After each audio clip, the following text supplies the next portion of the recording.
You're muted, Doug. You're muted, Doug. Uh-oh. Just kidding. And we're off.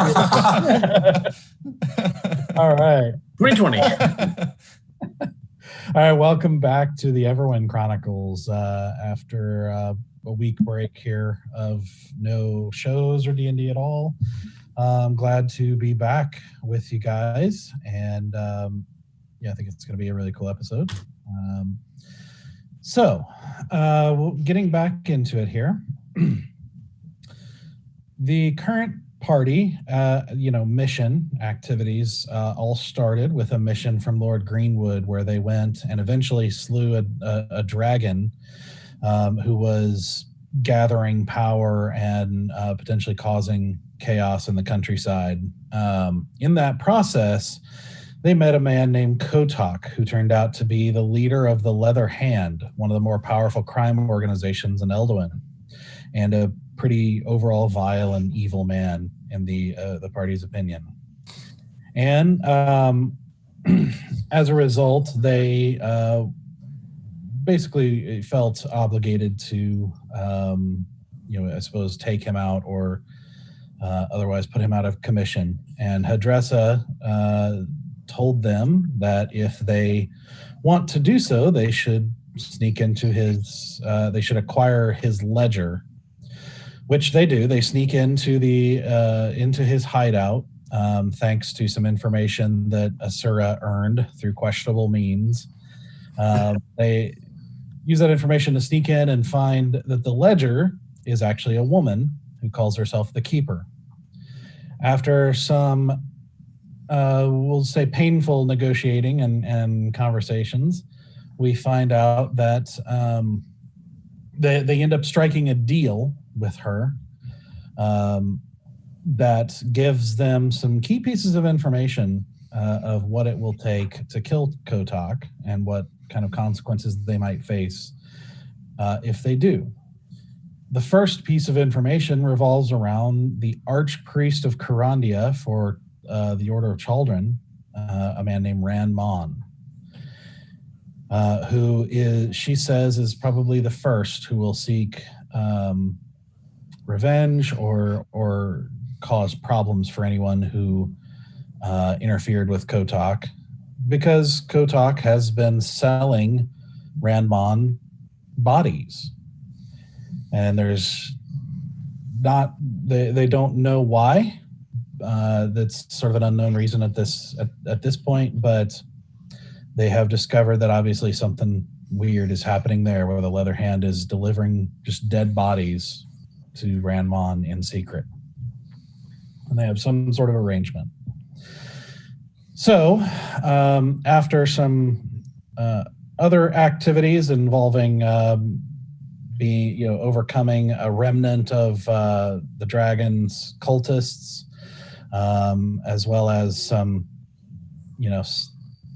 inter-party conflict and kind of resolution of some things that have been building up inside the party. We also, the party did a few things in town, but then went to see if there was any way to get information at the Temple of Chaldrin before they headed to the retreat, which is where they are told Ran Mon is right now. And so they go to the temple in Elduin, and they meet High Priest Octo, who is the High Priest over the city of Elduin itself. And he, after some sort of dancing around and conversation and dancing around specific topics, since the contract they signed does not warn them solemnly about not divulging the details of the contract, or that they're even in a contract, or the information given. It's they have to dance around a little bit in that conversation, but they finally if not gain Octo's trust, at least they agree that there's something troubling going on, and they decide to travel to the retreat together, as Octo is summoned there himself as well. On the journey there, they stop for the night, and as the party goes to sleep and Stoic is on first watch talking with High Priest Octo, they continue their conversation, which also includes him managing to free himself, at least for now, of the ring that he was wearing, and managed to give that to Octo, who has it in his possession now, along with the amulet from before. And but Octo says that these are very serious concerns involving very powerful people and very kind of key people in the church. And he doesn't really know the party, so he asks Stoic, would he be willing to undergo what is effectively a Zone of Truth spell, which Stoic agrees to. So, as Stoic watches him cast the spell and a glowing circle of symbols that he's seen once or twice before in his time growing up in the temple, As he steps inside the circle, as High Priest Octo finishes casting the spell, he says, I have to ask you not to leave this circle. And to remind you, as you may know, if you try to resist telling the truth, I will know. Do you agree to this?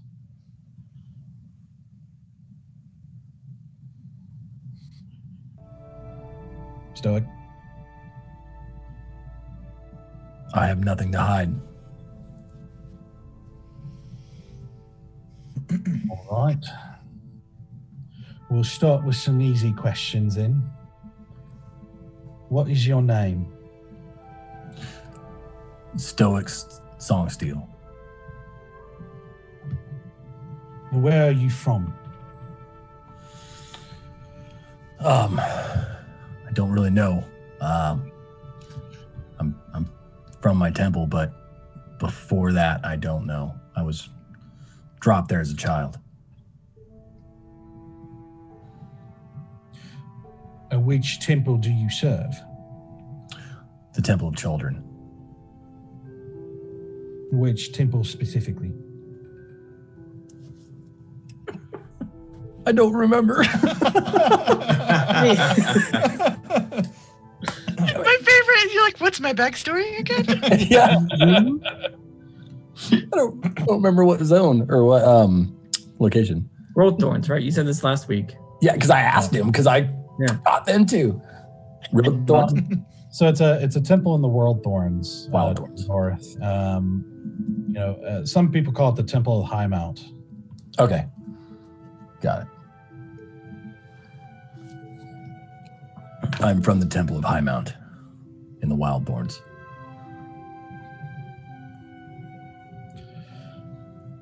Are you a cleric? Not officially. I have the talents of healing, and I have mainly been self-taught from watching the others in the temple. But I have not been made a cleric in an official capacity.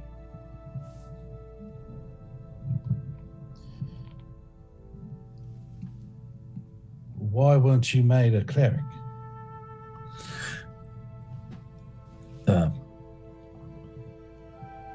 The high priest of High Mount did not take too kindly to half-orcs, sir. They did take care of me, but they thought I was better seen and not heard than not seen most of the time.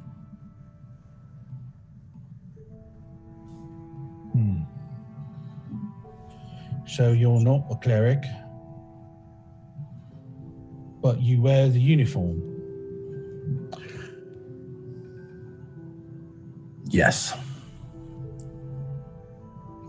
Chaldrin has given me the ability to be a healer, not the priest.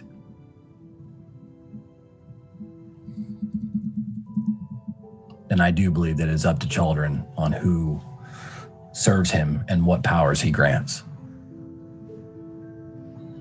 And I have been granted the powers of a cleric.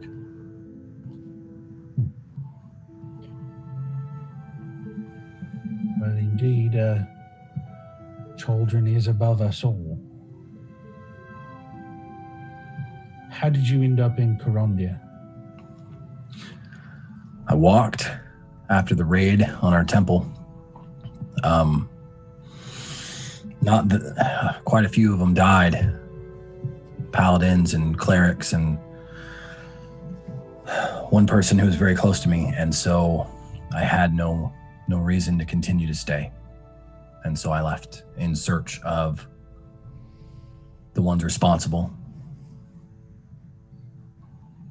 And that has led me here. You wish for vengeance? I once did. Now I more search for answers.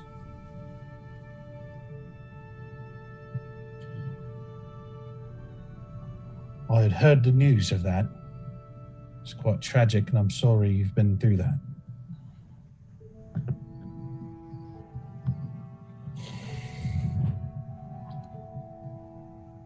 What specifically are your doubts about our Archpriest?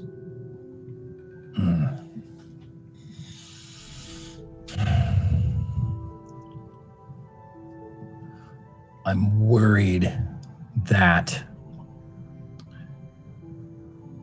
he may be part, even if it's unwillingly or unknowing, to higher powers pulling the strings, and not for the Church of Chaldrin, but for their own nefarious means.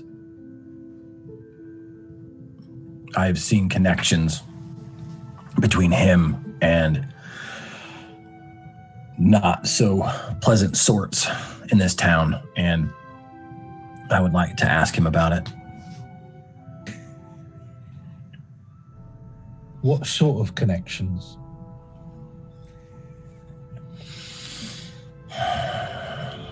Ones that go against the teachings of Chaldrin.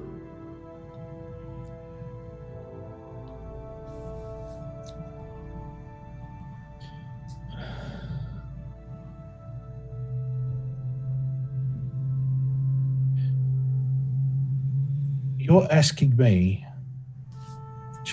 to consider serious accusations against the Archpriest, but you're still being vague.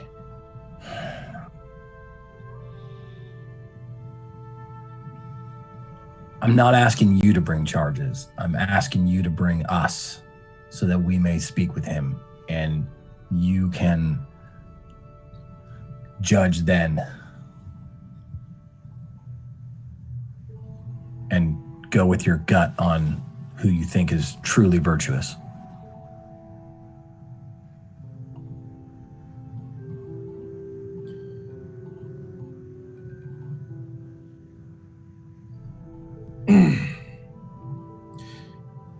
So what is it you believe he's done?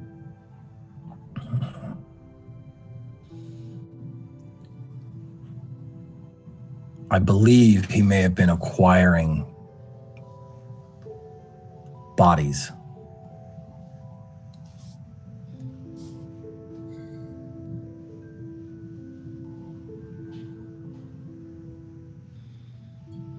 Bodies?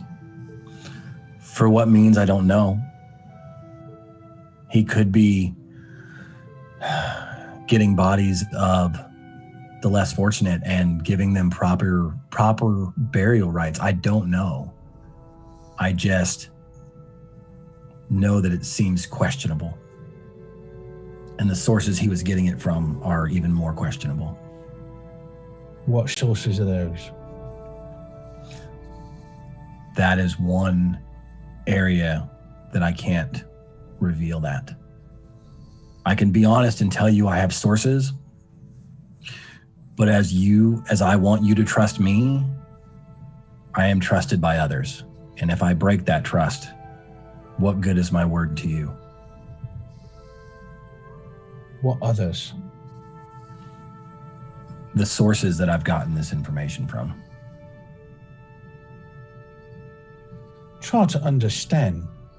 You're a stranger to me, and you come to me and you want with large accusations against one of the highest people in our order,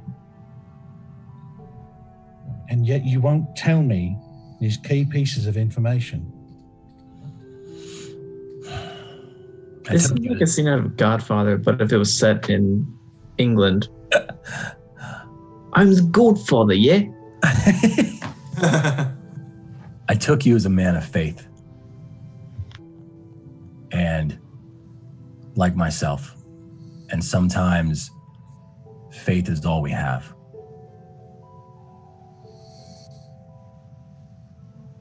But it's not Chaldrin revealing this to me, is it? It's you. It is me through him, or it is him through me.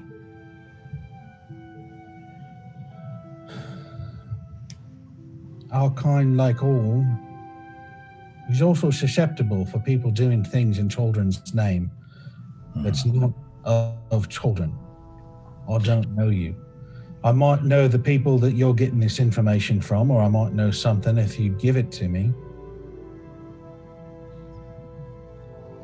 I am in a But zone. for all I know, you might be the enemy. You might have... You have me in a zone of truth, and in all honesty, I can tell you that I have no ill intent. I believe you. But it's not you that I'm primarily worried about. You might be manipulated. You might be working for the wrong person who has ill intent in mind. That's why I need to know who you're getting this from. I told you I can't reveal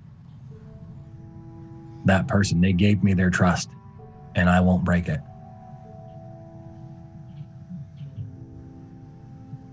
Because trust means a lot to me. And that's why I know that I'm asking a lot from you.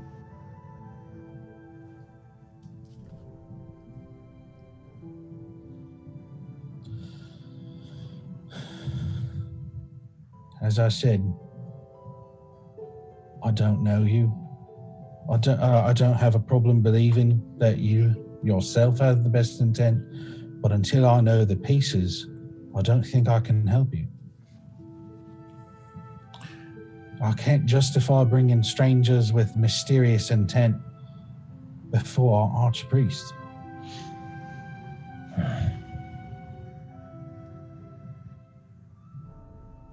I am no stranger. I'm a fellow follower of Chaldrin, one that has been backed by Lord Greenwood and the King.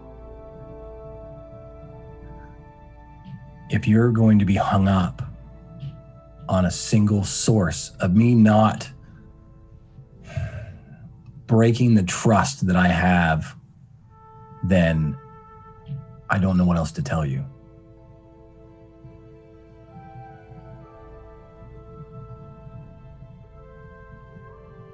I can tell you who trusts me, and that's a lot of people. And so I need you to trust me here when I tell you that I can't reveal who my source is.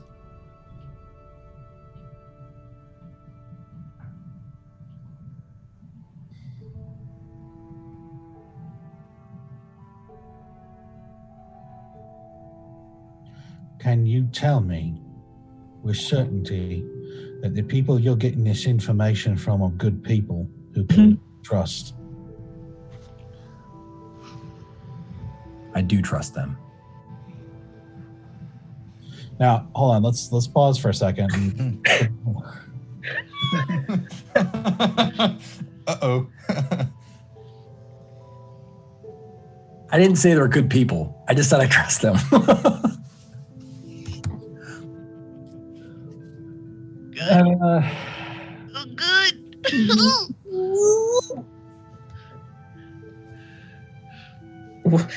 Whenever he checks something off screen, I get really nervous. I was dancing so well. Like,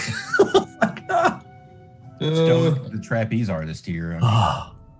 Tight roping it. I thought I was the deceitful one here, but apparently not. Oh man. Let's be clear what his question was. Okay. That the person you're getting this information from is good and trustworthy.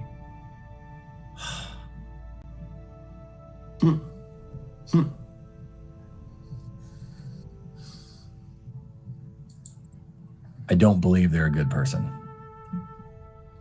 but I believe that their information can be trusted.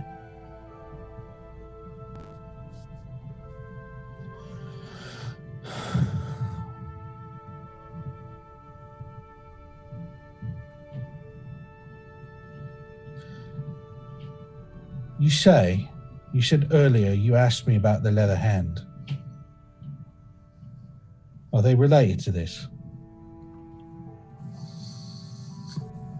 Yes.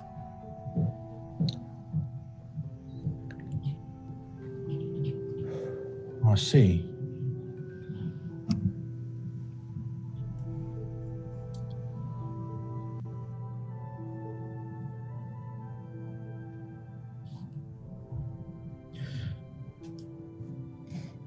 So what? And you see him stop, frozen in place suddenly. As suddenly all around you, the sound disappears. Oh Notice, no. suddenly around you, the trees have stopped swaying in the breeze. There's no breeze at all. Oh no. Seems like everything has stopped around you. Just all of us? No, you guys are Just me. just Great. Let me press another button. Oh Maybe he's got some jewelry I can put on. Oh no, no, no, Oh, no. Oh, man. Your nostrils fill with a smell of smoke as you hear some movement in the bushes. As walking out of it, you see what looks like a pretty poorly dressed man, maybe in his 50s, very kind of droopy skin and very skinny, gangly, with a slight hunch, and just dirty brown clothing and everything, except that his eyes are slitted like a cat's. Yeah. He stumbles out of this bush and stops for a second and kind of looks at his hands.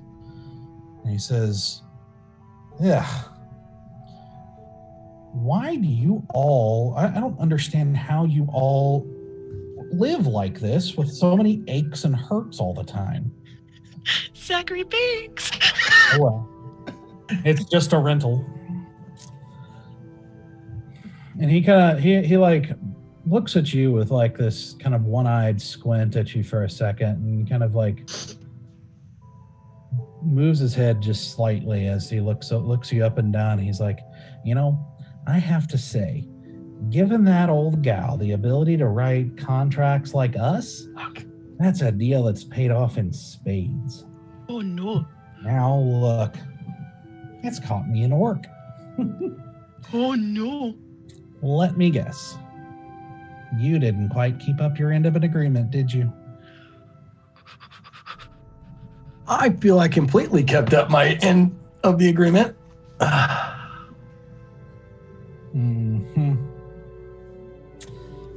I mean, I have to say, a man of the cloth is not a very good thing for you to do, breaking your word and everything. Now, wait a minute. Our contract was to not speak of certain things, which I have not spoken of.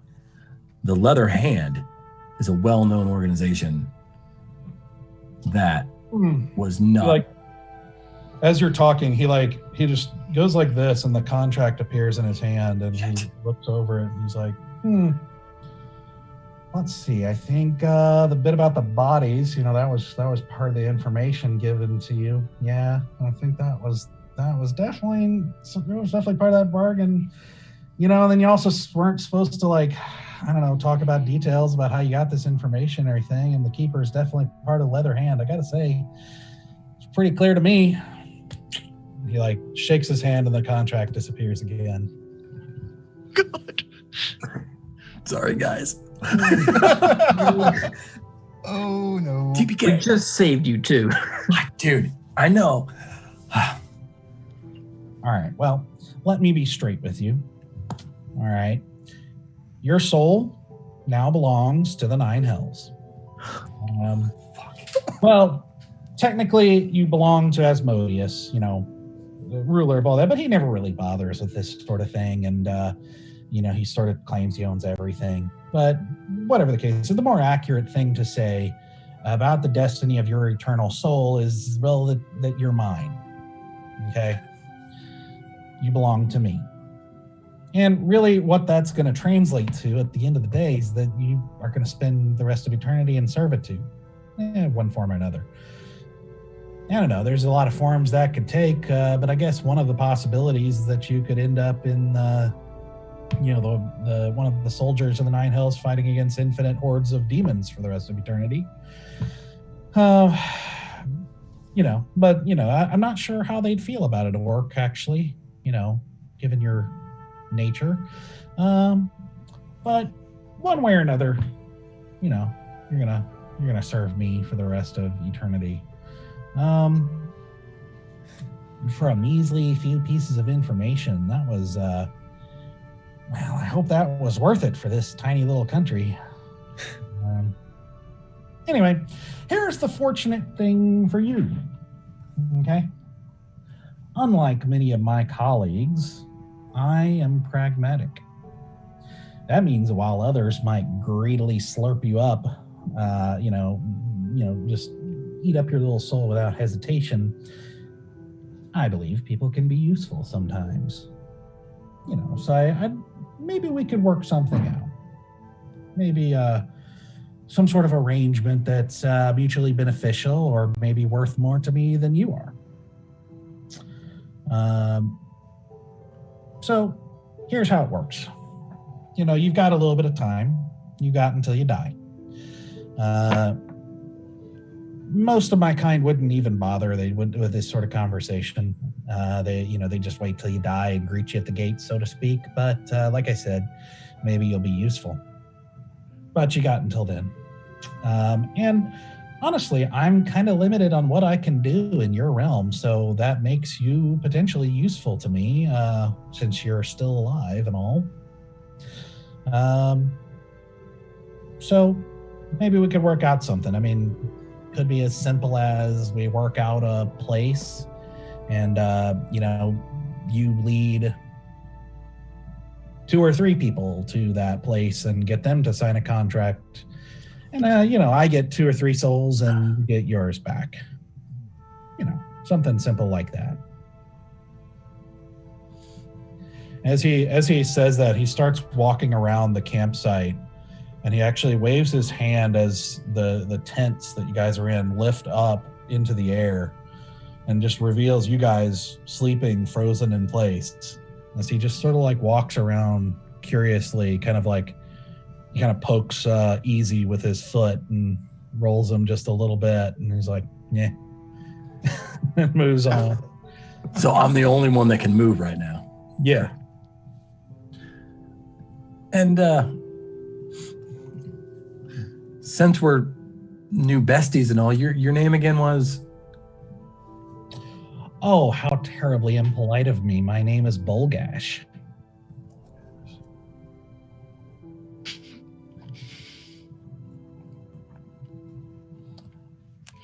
And you say that,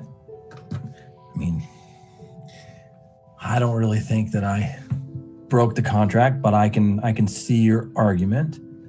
And now that you're here and claiming that my soul is yours, but with the option to buy it back, does that mean this contract is no longer valid?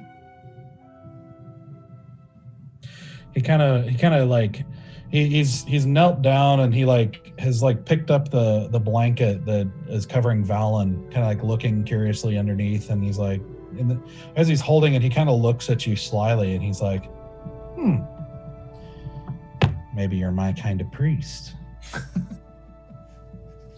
Well, honestly, your soul is one of the most things you can give. So, in other contracts, there might be, room to argue that point, but I suppose probably not. He drops the blanket back down and moves on. Well, good. We're so fucked. We're so fucked. I am. You guys are good. Yeah, but if the contract's broken, then it's broken for me, right? Because I'm the only one he's speaking to. As far as you know. But if it's broken for all of us, then we're about to walk into a trap. Are you asking him? Yeah. Is it just my soul, or is it my friends as well? Oh no, this is just you and me. Okay. They're all, they all have their own agreements and their own things that affect what they do. Right now, this is just you and me. So I am no longer held by the binds of that contract.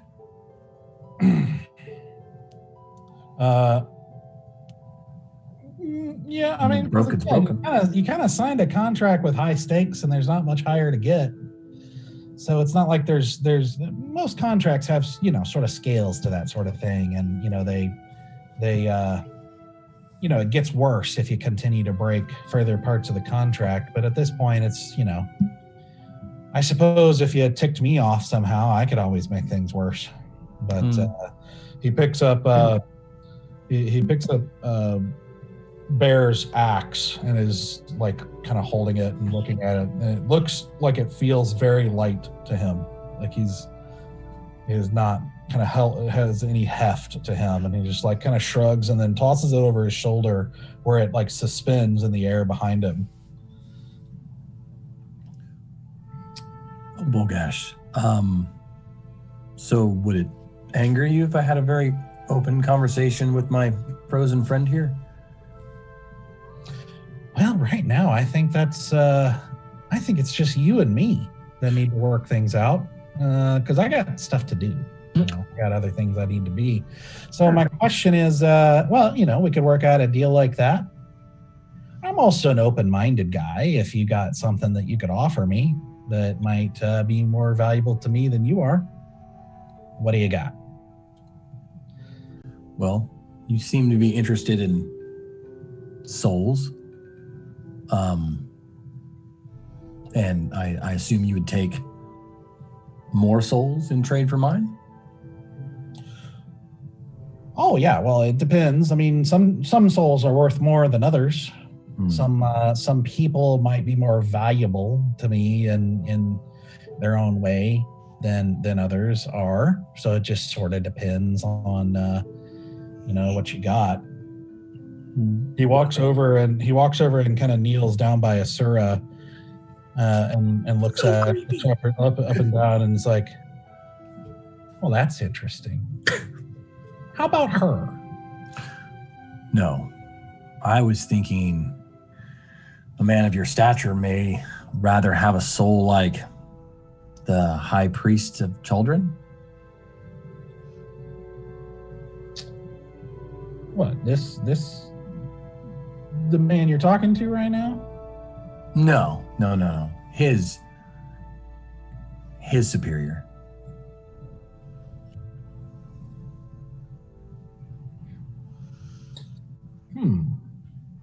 And you can deliver his soul to me? I'm sure with a little help from you, I can definitely quicken his approach to the afterlife. Well, see, the thing is, we gotta work something out to where he basically commits his soul to me before he dies. Because after he dies, then that Raven lady gets her say and all that stuff, and who knows where he'll end up. He may have even made some other deal or something that might affect things. I don't know. I'd have to look into it, and I don't really want to. So we'd have to work out that sort of deal before he dies. Sometimes that's harder than it sounds. As he walks up to Octo, who's still frozen in place, like in the middle of asking a question. He kind of like is like kind of walking around him, looking him up and down, and he actually reaches into Octo and pulls out the amulet, and kind of looks at it. He's like, huh. And he tosses it, and it suspends in midair as well. I mean, orcs live a long time. I mean, there are many occasions where we may be able to find something that works for you. Well, possibly. I just have to, I guess I don't have to know anything. You have to know that whatever you're presenting me is going to be more valuable to me. And how would I know that? Well, that's what contracts are for, after all. We define that sort of thing.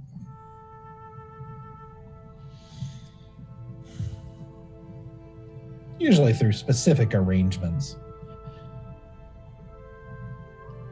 So what are you suggesting?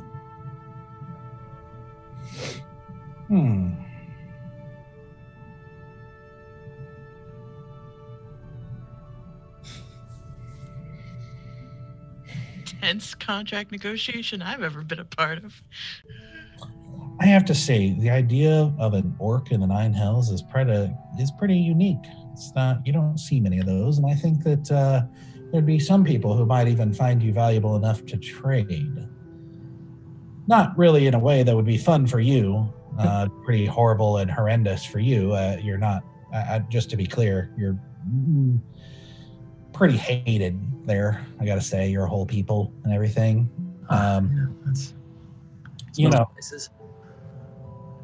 Yeah, I'd say it's a little more personal there, but that's a different story.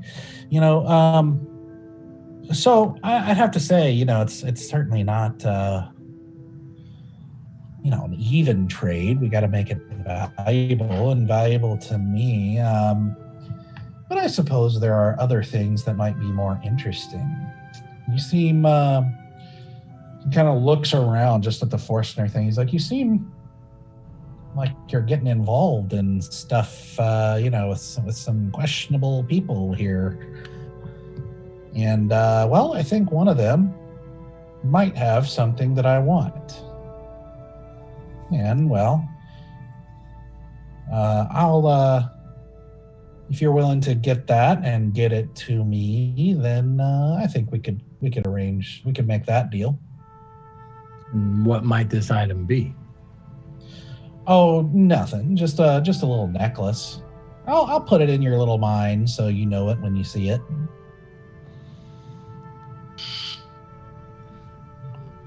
Guess I don't really have much of a choice here. Only the ones I give you.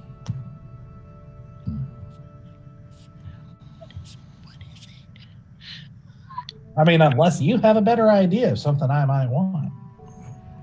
Like I said, I'm open-minded. Well, I have no problem sending people to hell that should have been there all along, but you don't seem interested in those types of people.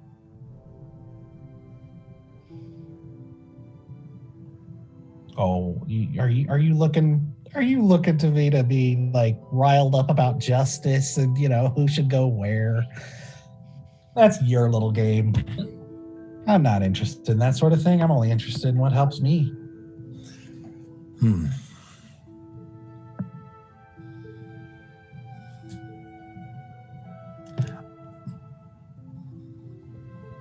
Yeah, not really seeing any other options here.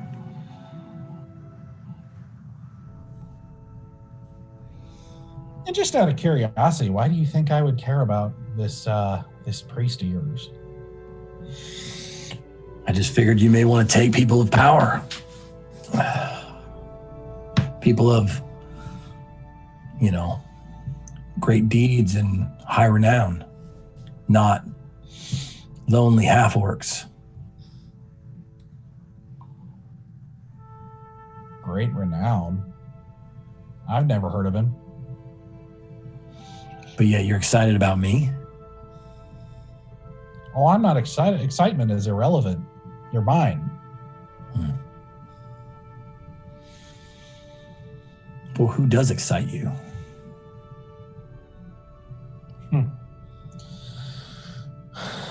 Well, that's a long list. But I don't think most of them are anybody that you're within reach of. I mean, I think,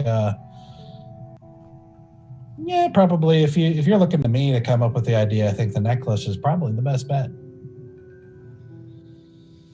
I'm willing to negotiate if you want to, I don't know, somehow work out some sort of scheme to send me a village or something. Well, I wouldn't condemn innocence, but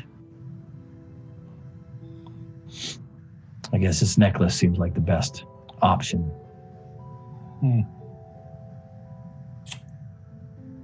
Innocence. You mortals like to throw around that term so much, and yet here you are, a priest of Chaldrin, supposed to be one of the best of the best, negotiating with a devil for the souls of others and such things. I mean, who's really innocent? That's a good question.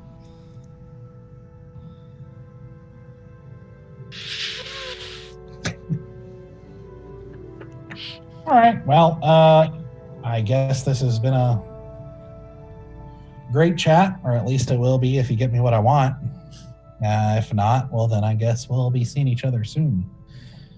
And, well, just call my name if you get what I want, and you'll know when you have it. Okay.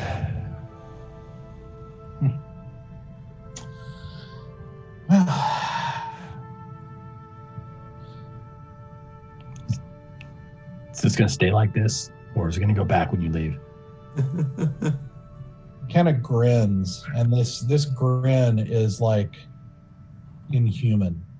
It is not a pleasant, like humorous grin whatsoever. And he just looks at you with those slitted eyes, and he's like, continue on like this, and I really do think you'll be my kind of priest. And with that, the rush of wind suddenly restores. The trees start moving again. The man who stands before you blinks and has normal eyes again, and goes, who are you? Where am I? What happened? What's going on? Octo, who's like kind of starts as he looks around and sees this man suddenly there. As an axe falls heavily to the ground with a thud, and the tents all fall back over top of you guys, waking you all up. And your tents are now suddenly smothering you. As the necklace also falls to the ground next to Octo. Like coming out like daggers ready, like the fuck is going on? Yep. Am I still in the zone of truth? You haven't stepped out, yeah. Okay. Well, I should ask. Yeah, okay, so I'll step out of the tent. What's going on? Oh. Sorry, guys. That was me. Seemed to have opened my big mouth again. And we had a visitor. Who? Stoic, if you said 2 words about what, the thing, the place, and the time, I will take this knife and I will slit your throat. I wasn't trying to say 2 words. Ah! Is in quite a pickle now, y'all. Yeah. Well, go on. So What the happened? contract isn't broken, okay. I guess I said the leather hand. Just I didn't know that was a no word. And that was enough. Mm. I'm just going to go over to that man, that poor petrified man who doesn't know where he is or what's happening. And I'm just going to be like, sir, would you like a cup of tea? He jumps at the side of you. He's like, Yep. who are you? Where am I? What am I doing here? Boo, I'm scary. Would you like a cup of tea? I don't know why you're here. I can't ask you that. You're on 2 feet. You can walk. I can't answer these questions for you. You're here. Would you like a cup of tea? He looks at you, looks at everybody else, and then just like sort of stumblingly dashes off down the road. It's a good cup of tea. Should we go after him or just let him be? I don't know. Was he dangerous, Stoic? Was he a bad guy? Do I need to go after him? No, I think he's fine. I think he's just very confused at the moment. As are we all. Yeah. Yes, not the only What one. happened? You said you had a visitor. I'll explain to you guys when we're at another time. Also, did you touch my axe? I seem to be missing it. Oh, good. I thought you were going to ask me something else. I definitely heard a different word. Can't find that either now that you mentioned it. Listen, dreams do come true. That's all I'm saying.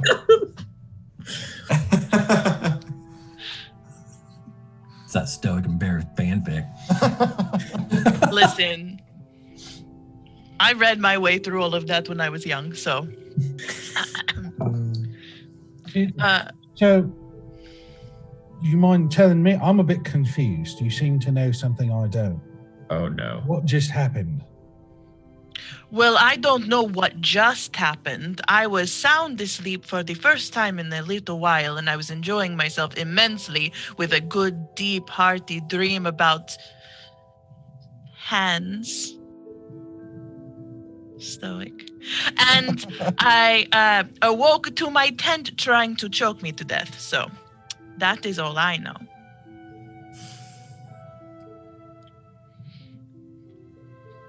Is this Ordero?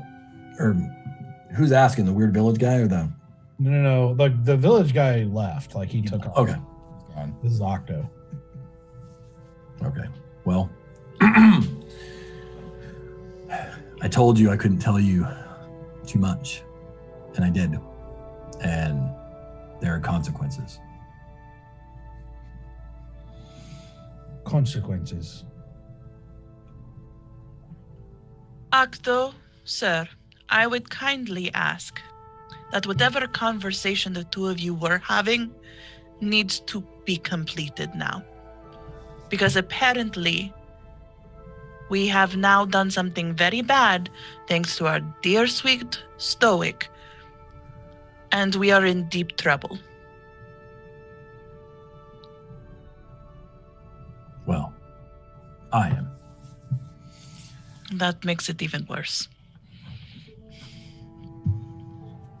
If you're in trouble, I'd like to help. If you can. Well, that is what I thought this whole journey was for. You were here to help us. Stoic was finally, he needed help with the necromancy thingamabobby thingies, and we needed help making contact with the Archpriest. That was the entirety of this entire journey.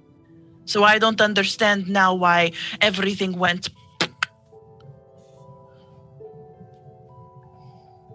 Neither do I. And I'd very much like to know. We were in the middle of a conversation, seeing if I could trust you. These are quite large accusations that you all are bringing against my Archpriest. We were in the midst of that discussion when suddenly something very strange happened. I'd like to know what. Well, I don't know what. Apparently, Stoic had an experience that was unique for just him, and I'm not jealous or anything that he had an experience that I also didn't get to experience, but that has nothing to do with this. What has to do with this is there is nothing we can tell you that does not put you in harm's way. And you seem to me, as much as I can tell, an actually decent human being, and I don't mean many of those. And the last thing I'm going to do is put more decent people in trouble. I've done enough of that in my life. So you are going to know as much as he has already told you, and no more, because it will keep you safe. I don't care if you don't trust me. Nobody does with these horns. However, I am tired of playing little games that other people get to dictate. I am playing my own games now. And you have heard enough that you are going to hear. And I'm very cranky because it was a very good dream.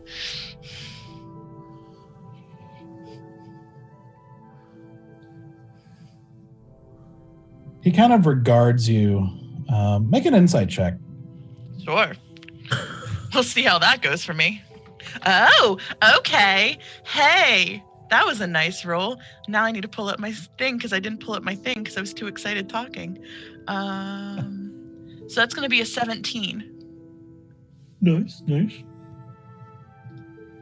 The look he gives you is...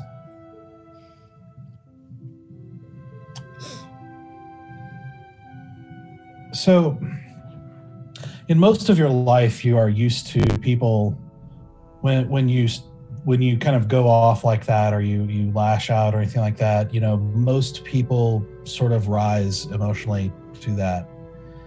With him, the thing that kind of catches you off guard for a second is just concern. It's like he. It's not pity, but it's like a genuine, like, Like he's not affected by the anger, if that makes sense. Mm-hmm. And he says, like with a sort of gentle voice, he just says, I'm not trying to tell you what to do. It's not my intent to anger you or do anything wrong to you. I'm just trying to understand this very difficult situation. But I'll let Stoic speak for himself.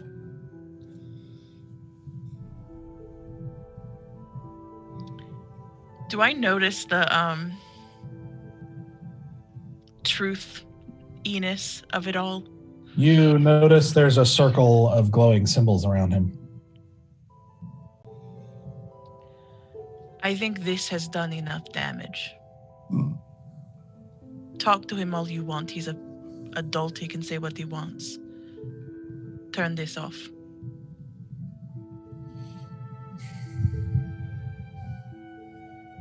Stoic,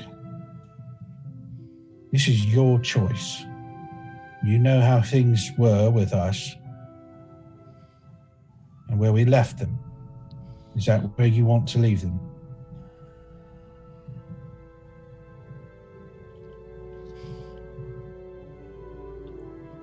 I just want you to be able to trust us.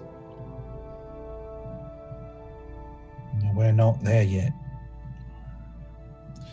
There's not much more I can put on the line to make you trust me. And if what I've done isn't enough, then that's on you.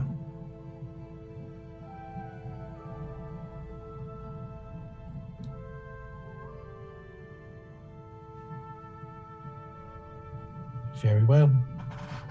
And he kind of waves his hand and the symbols disappear.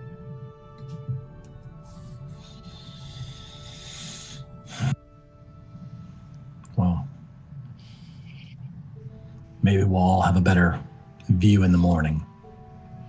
Because I know I could use some sleep.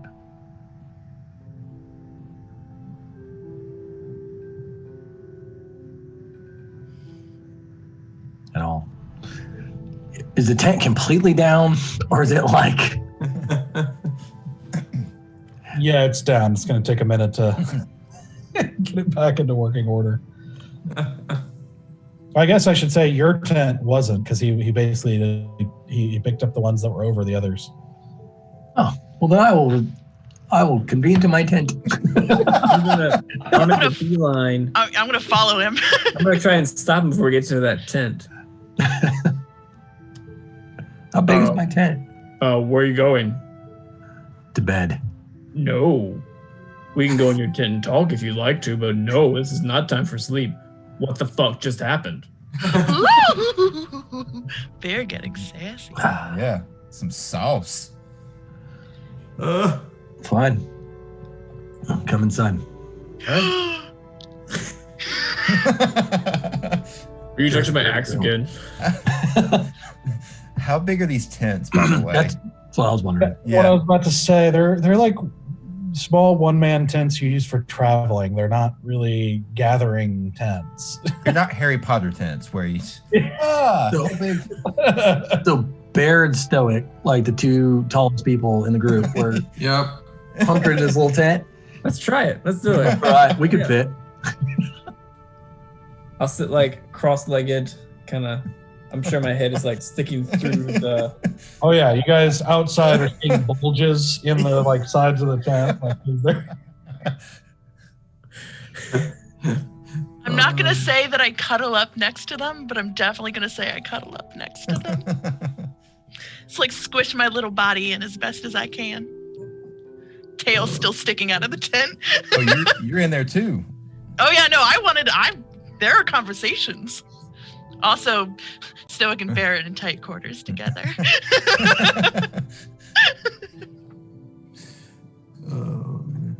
I guess stand at the entrance of the tent because there's no more room in there for anything. Well, is Easy coming? We're all here, I guess. I I mosey over, and he's the guy kicked me whenever he revealed my tent. Is that what happened? Well, he just sort of poked you and okay. rolled you over slightly. It wasn't really anything. Oh, okay. I thought maybe like I'll have like a bruise or something. Okay. I'll walk over. I plop down, cross-legged, outside, like I say about 10 feet off from the tent, and just light up the pipe and start smoking the pipe there and just sitting. Okay, well, we're all here. Stoic. So, he wasn't going to take us to go meet the Archpriest. And I was trying to relate to him how important this is that we go speak with him. And he kind of put me in a zone of truth, and I was very careful with what I said, but obviously I wasn't careful enough. And then suddenly a devil showed up from the 9 hells and Sarah instantly goes white and said that I broke the contract and that my soul belongs to him. Oh. He said that he's willing to trade it back to me I thought he wanted just more souls, and I figured, we run into plenty of bad people, and I wouldn't mind seeing them spend eternity in the 9 hells. But he wasn't too keen on that offer. But instead, he said he'll trade me for a necklace. And not the necklace that we just gave up, but one that I will know, I'll recognize. Did he already put the thought in my head, or is it going to happen when I see it? But you don't feel any different. Okay. He just said he'd put it in your mind so you would know it when you see it. So I don't know what this necklace is or who it belongs to, but I don't know. I'm kind of in a predicament. Does he have a name?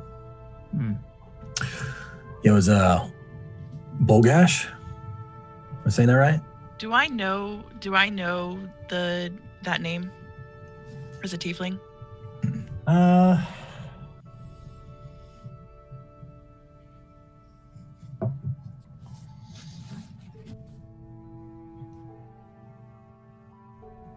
No.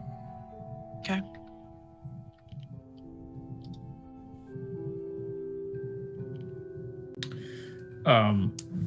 Did you say how long you had? Yeah, until I die. And once I'm dead, I'm his. But it is just me. Me breaking the contract does not take us all down. What? I know you told us you said something, but what did you say? To be honest, I don't know. I was pretty careful.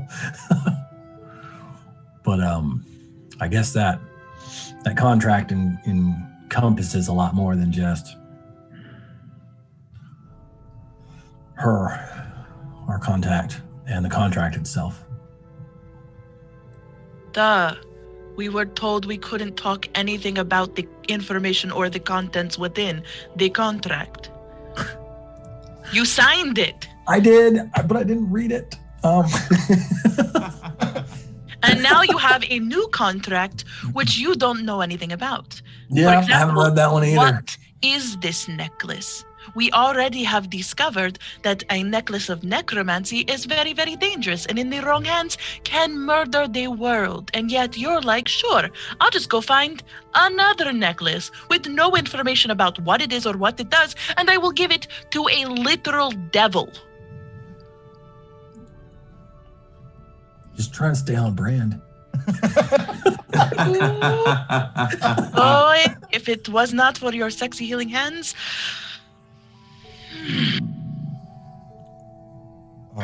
Look, I thought we could trust Octo. I still do.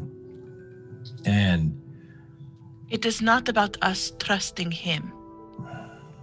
It is about him wanting to understand why a bunch of crazy people show up at his doorstep saying, hey, by the way, your boss is a bad person. Of course, he was going to ask you questions to understand why. We just showed up out of the blue asking, hey, where is your boss? We would like to kill him. hey, no one ever said we wanted to kill him. I want to kill him. Octo doesn't know that. Well, give him 5 minutes with his little shiny circle and he'll find out. Sell my soul too again. Again? Have you not seen what I look like? I am the child of Osmodius. I think. I have been told this. Well, tieflings have been told this. The shamans told this. But you didn't make that choice. Yeah. No, but our legacy did. Our ancestors did. So that I have been told. Right? That's right, right? I'm not just making that up. I'm like 12% confident. It's canon now. We're good. Yeah. Yeah, Like that's like right. it's a common rumor or belief or just kind of accepted thing that they're somehow related to devils, and some people think they're descended from devils. Some people think they were created by them. It's kind of debated as to what the exact nature of them are, but there a lot of people believe they're related somehow. But this is definitely I would have heard in the caravans. Like shamans and mystics would have told all these great, like, ancient stories about the devils. Oh yeah. Okay. So, I don't know, guys. It's been a long night. Things were going really well, and then now they aren't. And I don't quite know. Sounds like every other Monday to us. Yeah, I don't quite know what to do about it. Okay. Well, all don't right. die. Yeah. That would be a good first step So, before we can figure out how to amend your contract. So Octo doesn't trust us. We have to kill Grandmon like tomorrow. You broke the contract. Now But does that mean now that the keeper is just going to tell?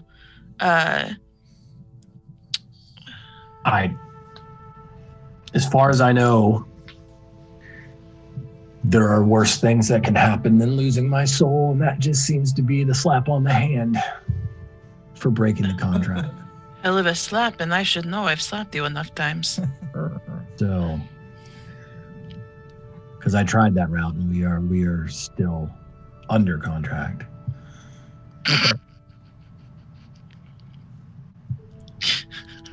Best use of that sentence I've ever heard.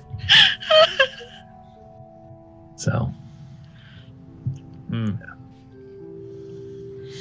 hopefully in the morning, Octo will still at least trust us enough to continue the journey. All right. Okay. Going to get you out of this. Yes. I don't know how yet, but it's going to be in a way that's not going to compromise you any further. Do I sense anything different with my my ability? Are you using it? Yeah. Just see if I Not can. just always on. Yeah. He's always had toggle on. Yeah. like a lightsaber. That's dangerous. This is detect evil and good, is that right? Huh? This is detect evil and good? Well, the ability is called Divine Sense. And with Divine Sense, I can detect good and evil. Things affected by the Hallow spell, or know the location of celestial fiend or undead. Yeah, let me look at it real quick. Sarah's gonna very begrudgingly remove herself from the cuddle. Because you sense I'm doing something? No, because he said he wanted to go to sleep. Oh. Listen, I'm going to respect. He has not consented to the things my dream thought about, okay? That's fair. It was dream consensual, not real life. Yeah, it was dream consensual. Dream yes means yes. No, dream yes does not mean yes. Just in the dream, that's all. Yep, it's only in the dream. Mhm. Yeah, so you again clutch onto your holy symbol and reach out again with your mind through that kind of divine energy. And you don't really sense anything within 60 feet. I'm gonna tap it. Like, is this thing on? I don't think it works anymore. One of these days, Barry, it'll actually do something for you. Well, thank you, Alan. I appreciate you saying that. 1, 2, 3, sibilance. Sibilance. Well, All right, I say we all get some sleep. Tomorrow's going to be. We've got a day ahead of us. yep. I'm gonna take watch. Time is left in the night. Like how much time? I guess how much sleep did we get before we were awoken? Probably no more than an hour. Okay. It's, basically just you guys went to sleep and they talked and then this happened. So Dude, we didn't get into REM sleep, man. That's bad. yeah. Little nap. Yep. Basically a nap. Yeah. I will not go to bed. I'm gonna find Octo and have a chat with him. Okay. During my watch, can I take Keshi with me so that I can do some like basic training? Sure. So Octo has basically kind of gone to the edge of the camp and he's like pacing a little bit and just looks very kind of distressed. And you can actually see his lips kind of moving like he's talking to himself quietly. Do you mind if I join you in your pacing? He looks at you for a moment. Well, I suppose it's not much I could do to stop you.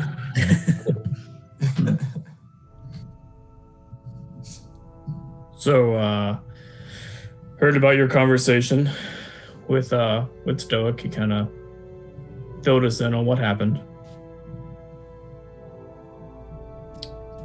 He says you don't really trust us right now. Well,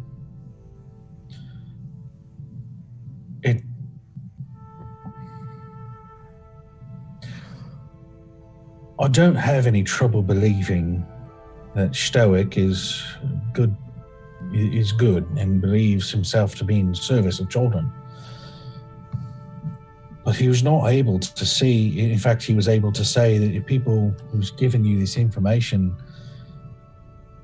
is not good people. And look, you have to understand, you guys are strangers to me, and you show up at my temple saying gigantic accusations against our Archpriest. And while I want to take it seriously, I need to know if it can be. Mm-hmm. And you're being awfully dodgy about pieces of information. I cannot speak to that. We cannot speak of that. That has not changed. Do you know about the Silver Flames? Do you know my order? Well, I think any priest of any real office knows about the Silver Flames. So then you know how serious I take this accusation and what I must do now.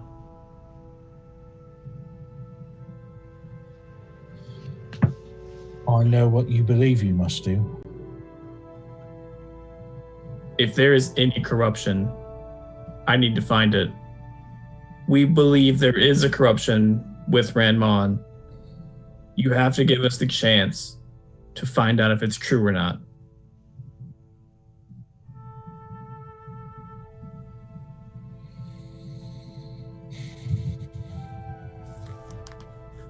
And are you a full paladin? Yeah. I trained in the Northfire. I've heard the tales that place. Yeah, it was not all fun and games, but learned a lot. Got a lot of skills from that.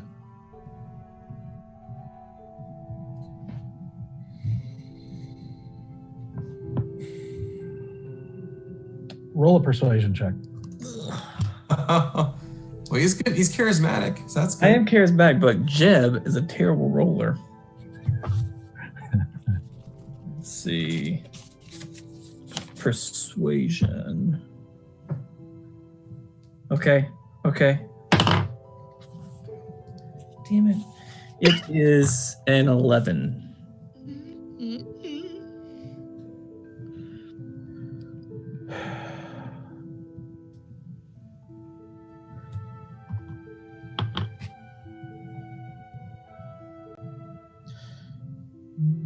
I believe that there's something to be looked into, and I should be careful to try and discern the truth of this. But you have to understand, you folks are obviously dangerous, and I don't mean that as an insult. Lots of good people are dangerous for good reasons. But you're asking me to put a party of extremely dangerous people, if what you say is correct, dragon slayers, in front of a man that, well,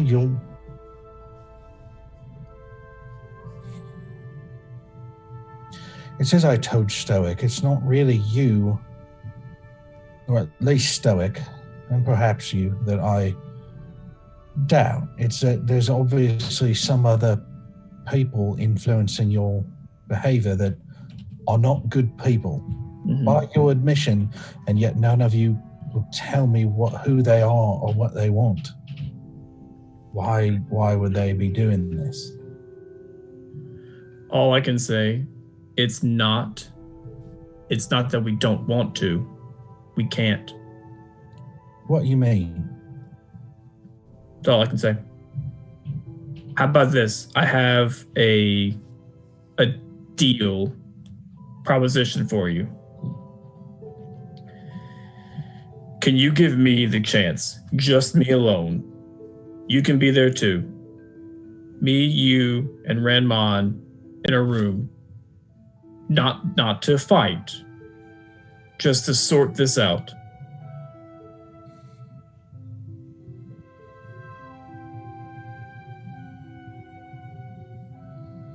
Because we trust you, and we don't meet a lot of people that we trust.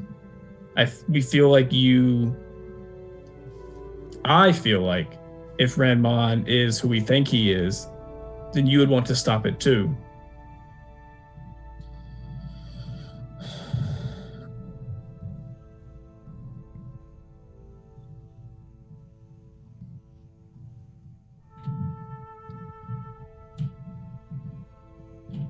Roll a persuasion check.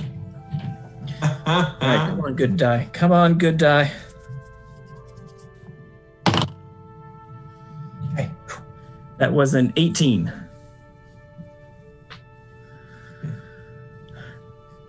Heck yeah, Jim.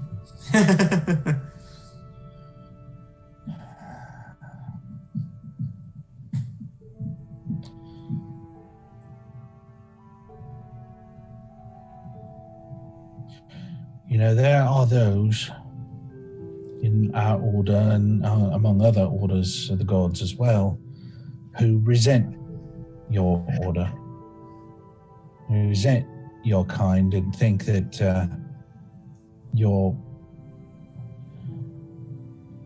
well, that ask questions like whose business is it, but of yours to say what other orders can do or not do. But I, for one, see the value in having a neutral party involved.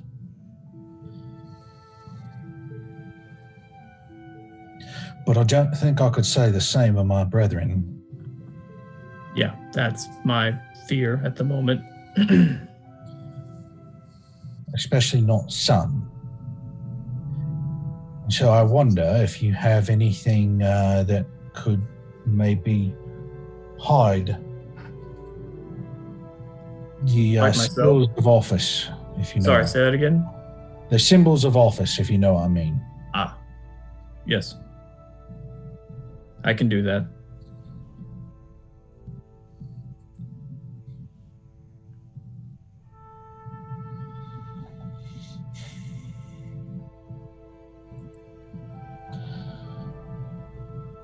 Well, I will try. Okay. I can't guarantee who's going to be let in or how this is all going to work because it's not up to me. Yeah. But it's not uncommon for a high priest to have a bodyguard. Okay. So that's what you'll have to be. Okay. Okay. I can do that. I will hide. I will disguise myself in the best way possible. And that's all I ask. If you try to get me, you, and him in a room alone, then the three of us will figure it out.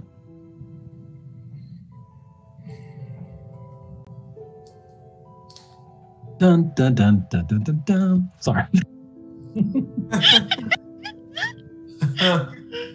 Ooh, boy. Very well. I really do appreciate it. And like you said, people of the cloth don't trust me, but I feel that's a good thing. Well, I feel that it only confirms what I'm here to do.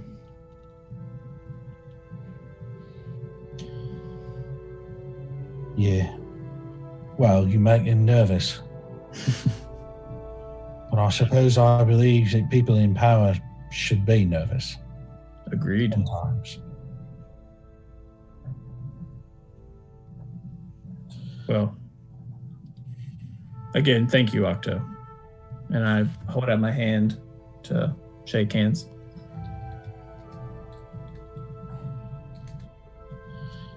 Yeah. I suppose, well, he takes her hand and he says, I suppose tomorrow we'll see how this all shakes out. Yep. I hope you all are wrong. I understand. If we are, then we'll walk on.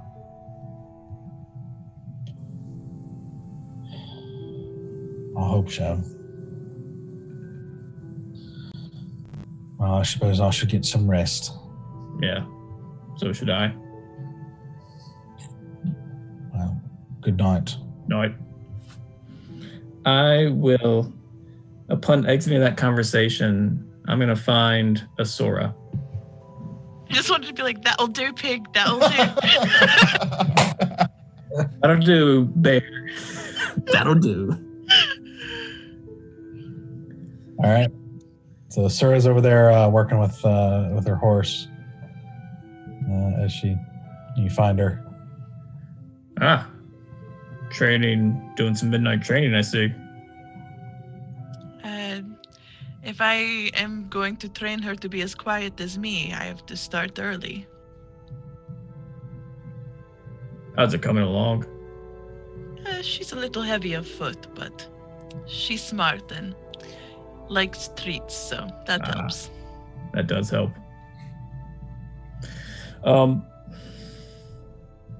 So we're in a bit of a pickle. Were we not always in a pickle? Well, yeah, this one is a very special pickle, I would say, though. Extra dill. Very vinegary. I have a favor to ask of you for tomorrow. A favor? Yes. What kind of favor? So I just had a talk with Octo, and I may have worked out a deal with him to interrogate Ranmon. Can you distract his bodyguard, get him away from me and Octo and Ranmon and me and Octo? Depends on what kind of bodyguard this is. Am I distracting him or am I distracting him? Well, hopefully it's just a distraction, not a distraction. Well, you see, I'm more good at these distractions than like, Right. Hey, look at me over here. Because if he decides to get mad at me and hit me, well, I don't take punches super well. Right. I don't blame you. And I also don't get dropped very well. So you know how I am inclined to not always be super helpful for you. I don't know if I've actually ever said this, but I do apologize for dropping you. Multiple times. Yep. Okay. Yeah, multiple times. Yep. From high heights. Well, there was also rocks. No, there was also the time that there was the trying to climb up and then the rocks fell down and I almost died. Oh yeah. Was that really my fault though? Anyway, It was 100% your fault. I was fine until you started climbing the rocks. I'm not asking you to climb anything tomorrow. No, you're asking me to climb a man to distract him. That is what you are asking me to do. Right. But I don't know if you know this about me, Bear. Climbing other people is not something I've ever actually done. Okay. I guess I didn't really assume you did. There is a metaphor you are not getting here, and I realize this now. Oh, yeah. No. Whoa, I wouldn't. No, like, I don't need you to climb him. I just need you to get him away from the room for a minute or two. Okay. Yeah. No, that makes more sense. Forget what I said before about not climbing people. I've definitely climbed people. I climb them all the time. Okay. Bear is just like, gears are turning very slowly in his mind. Do we know who this person is? Nope. But do we know that they will even be around when you have to do the thing? According to Octo, there's a high chance that there will be a bodyguard there, which I think is very helpful information anyway. So are you also playing bodyguard? Is that what is happening? I'm going to play it by ear. I can't say who I am tomorrow specifically. Well, I would say your bright little emblem would give it away. Well, yeah, that's definitely going to have to... Yeah, I have to put that somewhere. Why do you ask me and not someone else? Would Easy not be better at this? You have proven that you can handle yourself in these types of situations. I feel like this is a job you have the tools for. More than Easy. Burn. I know, right? We'll see who gives you a spicy pepper next time. Yeah, there's so much innuendo in this freaking bit.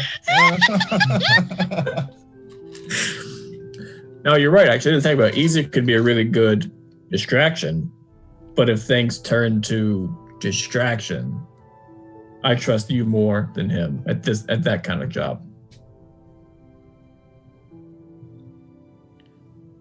Bear, do you know what it is like to kill somebody? Well, yeah. How does it feel for you? I mean, in the moment, it feels like a release. Usually people are trying to attack me and I need to stop the attack. But that is all it is. It's just, I am in danger, I attack, I am no longer in danger, I feel safer now. I don't like to do it unless, like, I don't like to kill unless it's provoked. Then you don't understand me and what you are asking me to do. I don't have that feeling when I kill people. What do you have? Pleasure. Satisfaction. Happiness. Joy. It is a feeling that I don't get anywhere else. Except for at the time Stoic undid a potential permanent rearrangement of my soul. Ah. Wait. Oh, when you brought you back to life? Yes. Oh, yes, yep. Within the 15 minutes we knew each other and I died. Right.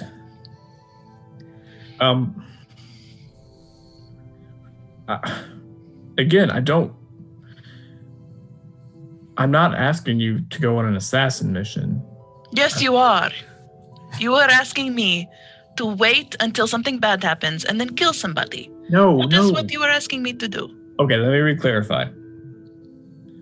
I would like you to get the bodyguard out of the room alive. If he attacks you, then it's self-defense. But you don't have to go and kill him immediately. That's not what I am saying, Bear. I am saying that every day I wake up and I fight my nature. I'm saying every breath I take, I am trying to undo everything I have done. And I know that I am good at these things, and I know that I am an asset for having these skills. But I need you to understand that is not an ask you can make lightly. It is not a favor that it can be given lightly. Okay. So ask your question. If that is what you need me to do, I will do it. But understand what you are asking each time.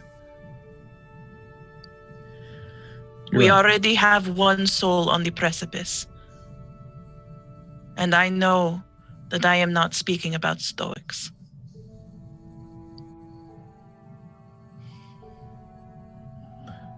So please understand what you are asking. I will do what I can to protect Stoic, and I will do what I can to help you. But understand too, that I also have a particular skill. Sorry, I just really got off the sidetrack of a particular set of skills. Sorry, it happened. That I had the job before I met you all. And I was also very good at that job. And that job put me in rooms with people to extract information. You want to know how I am so good at flaying men on a battlefield? That is why I have practice.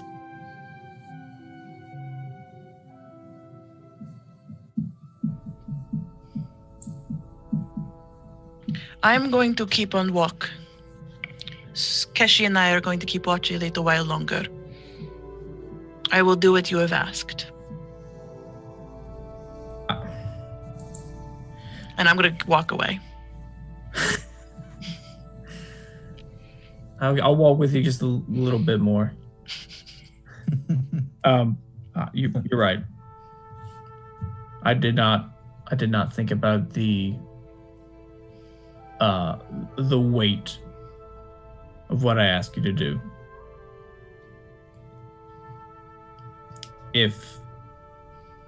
I'm not trying to make you back out, but if you don't, I've made my decision.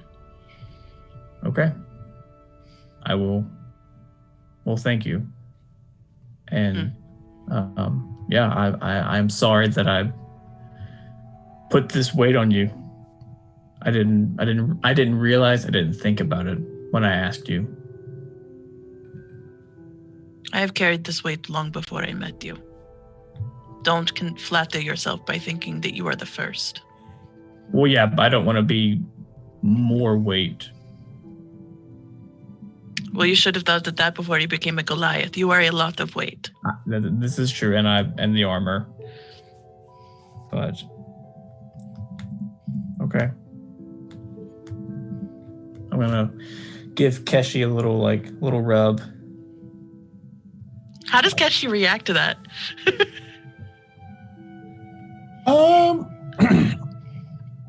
He kind of, eyes you a little bit, not being somebody that he that he interacts with most of the time, but basically I guess Asura's presence is calming enough that he doesn't freak out or anything. And as I'm rubbing Keshi, I look at Asura in the eyes and say, "Good night. Thank you very much for this talk." And I'll turn around and head back to my tent. Keep on my watch shift. All right. So you guys go to sleep, I assume, rotating watches. Yes. So Valen, as you take the last watch, Yep. as you are up and kind of looking out into the woods, nothing happens, and you eventually wake everyone else up. And I was kind of half hoping that I'd get to see that. Was it the fox or whatever it was that we? Yeah. Yeah. Yeah. Mm-hmm. It's like, ooh, I want to see that. But What does the fox say? What does the fox say? so you guys get up in the morning and eat and eventually pack up. And Yeah, I'm gonna take my silver flames, put it in my bag, and change out my blue tunic with a gray commoner's shirt. I've also put the blue tunic in the bag with the silver flames medallion. Okay. Is that your holy symbol? Yeah. Okay. We're gonna take off your holy symbol. Keep in mind that's how you do some of your magic stuff. You're right. Shit. Okay. I will instead put it. I attach it to my chainmail, and then put the commoner shirt over top. Okay. Okay. Anything else before you head out? Make a mean cup of tea. That person didn't want my tea. That's fine. Just run away screaming. Make guys, a good cup of tea. You guys continue on down the road as On down the road. yeah, this is probably the coolest day that you guys have seen since you've been in Karandia as fall. You're continuing to move into autumn now, and you're seeing more and more trees starting to turn color. as a gentle breeze causes leaves to drop around you as you guys are riding and making your way through, passing through a small village, and then but mainly kind of more natural feeling roads. I'm definitely beefing up my cloak of many fashions. Like it's like slowly getting a little bit thicker. And so as you guys make your way, you eventually come around a bend and look down into what's essentially a sort of shallow valley between, like kind of nested in hills. And in this valley, you see before you a collection of buildings and very well manicured gardens and trimmed hedges and some old, like really beautiful, cool looking trees and just a very beautiful, orderly place. And Octo says, well, this is the retreat. And that's where we're going to take a break. All right. This is like my worst fear of those gated communities where everybody looks the same. It's my biggest fear. Those neighborhoods freak me out so bad. Welcome to the rich suburbs, That's right. What was that show? Never mind. Weed. No, there's a show where Real Housewives of Carandia County.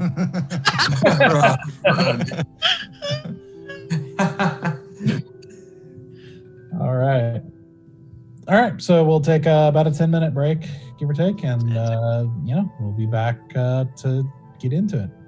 Okay.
Welcome to the paint party,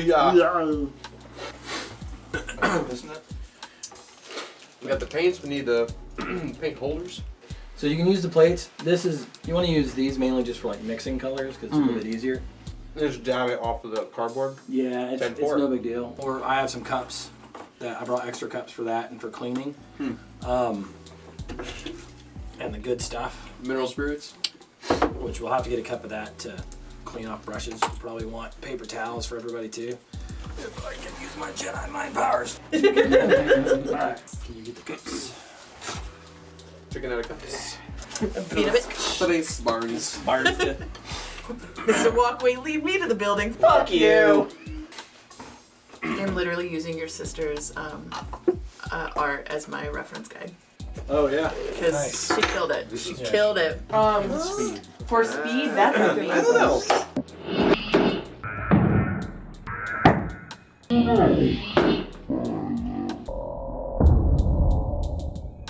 Try that one. Oh. Are you kidding me? I didn't do it. What just happened? This is why we can't have nice things. Jeb is the reason we can't have nice things. Absolutely. Jeb is the reason we need the cardboard. Yes, dude. That's what I'm paranoid about. I've been splattered. I came prepared. How about that? I was not prepared. I'm going to keep this over here on the adult side because... I like how on the adult side suddenly... Wait a minute. How did that happen?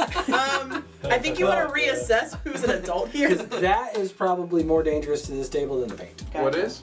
The thinner. Oh, yeah. Because the paint you can just wipe right off as long as it doesn't dry. The thinner will take off take everything. the finish. So the other thing is, guys, don't try to cover it in one coat. Oh, yeah. Just expect you're gonna have to do at least 3. Okay. But really, there's nothing like you can't mess it up. Okay. So Hey, You watch me. Challenge accepted. I That's need already like a, happened, Danny. I need like a crimson red. the crimson red.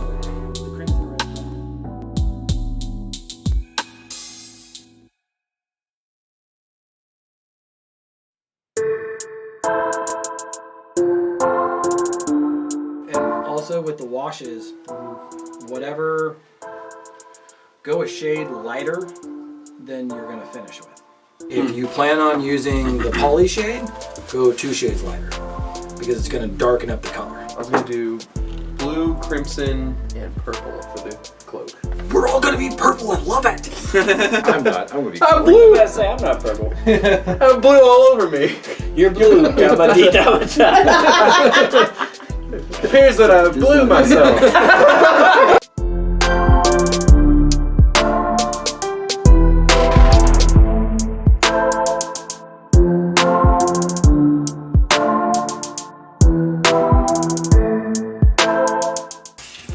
I did not anticipate So, the bow staff being in the way. and you can use some of the bigger ones to like mix colors too and blab them on.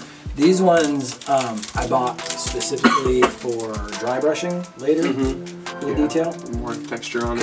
Because you want these big fat ones, and I might even cut them down with scissors to make it shorter, and then you just barely get any paint, wipe it off, and just like. Oh.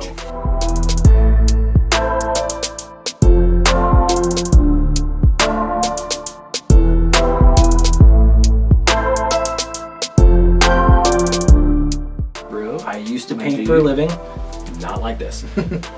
Wait, what did you paint for a living?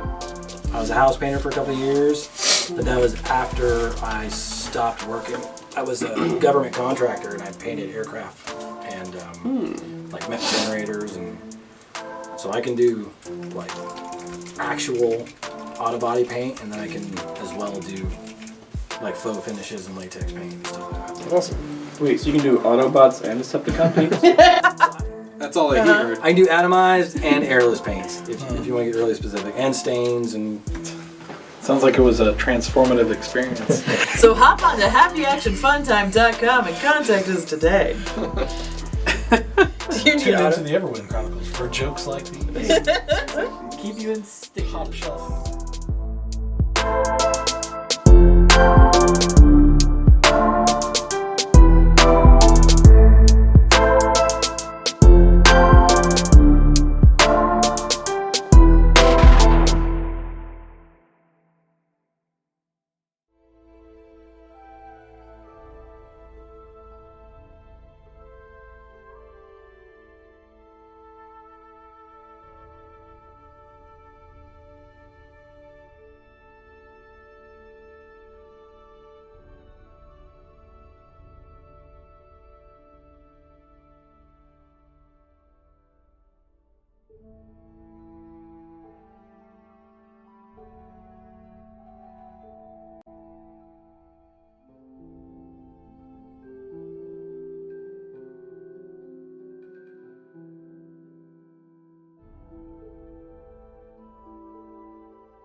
I have learned to be invisible.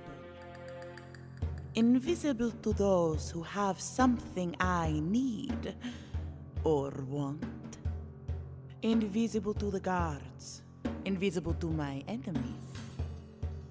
I have even accomplished something no thief before me has.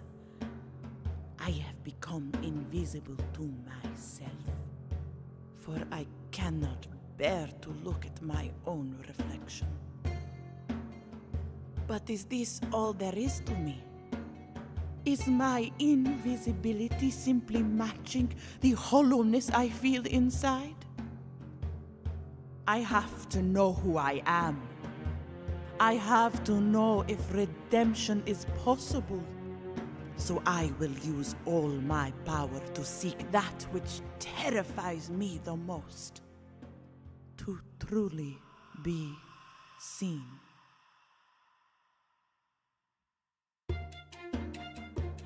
And perhaps along the way, slit a few throats of those who do not deserve to be seen.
Hello, welcome back.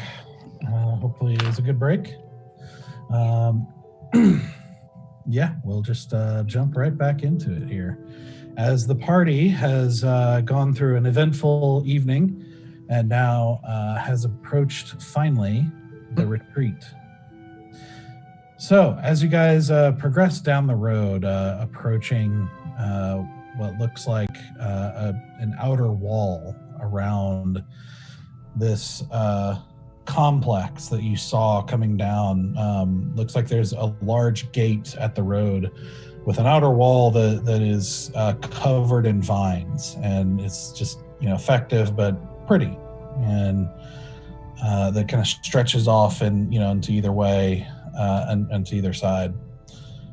As you approach, you see a group of what look like paladins outside the doorway, and just sort of talking with each other and sitting out at the gate.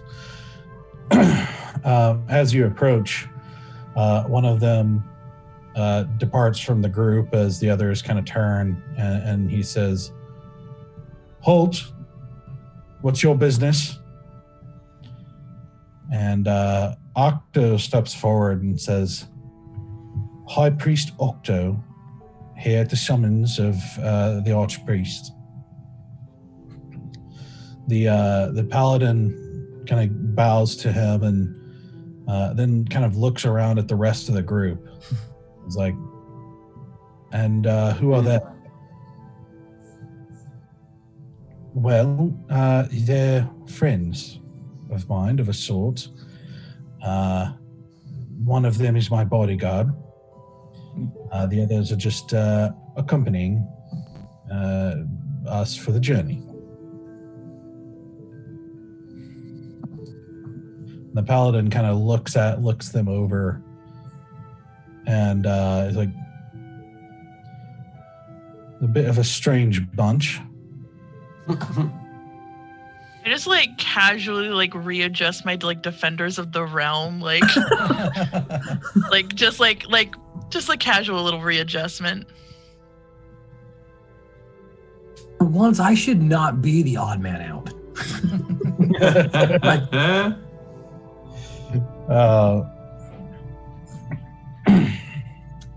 Yeah, hold on.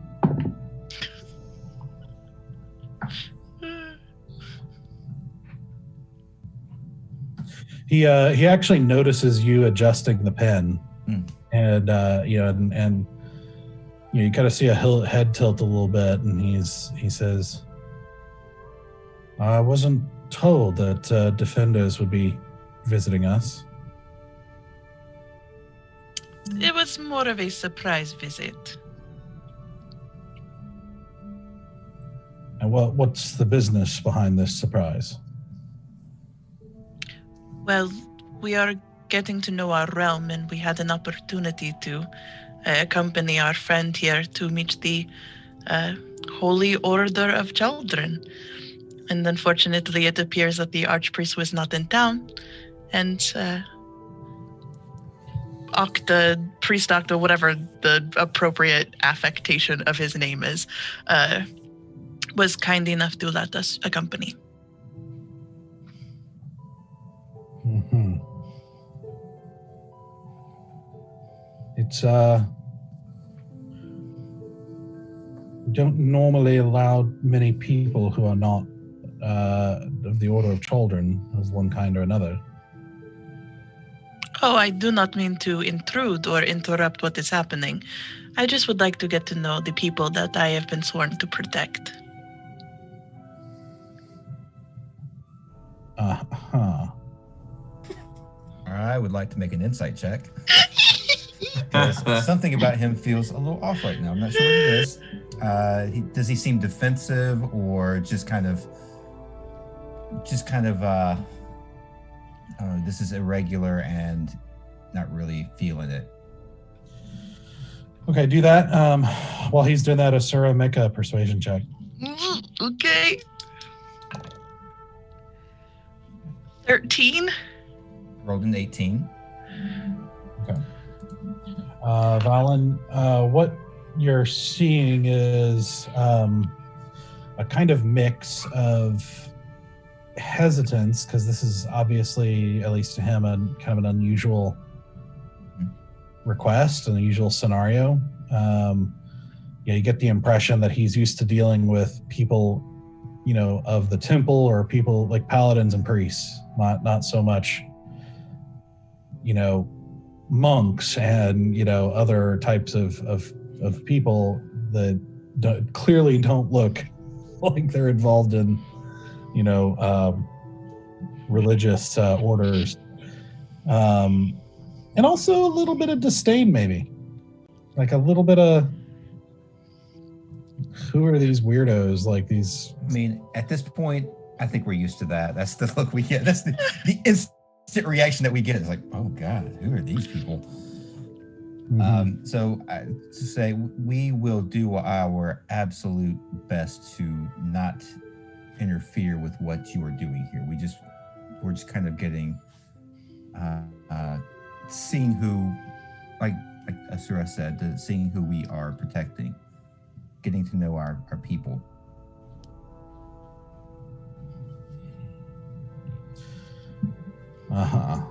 Getting to know the people.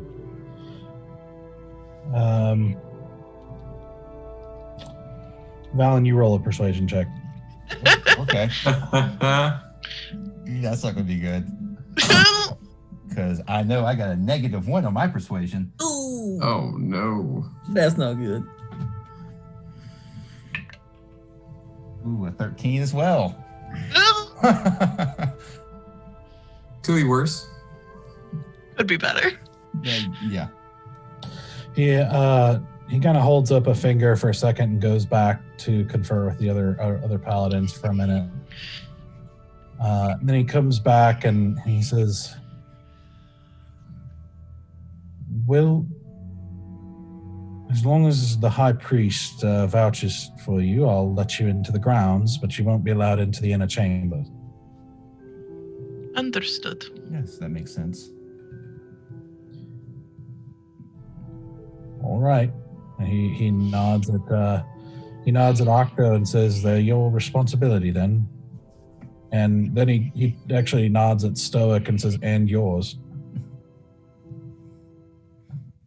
We greatly appreciate your accommodating us.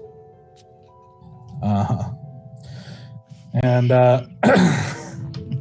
he turns, and the other paladins open the gates for the walls, and you guys walk in. Inside,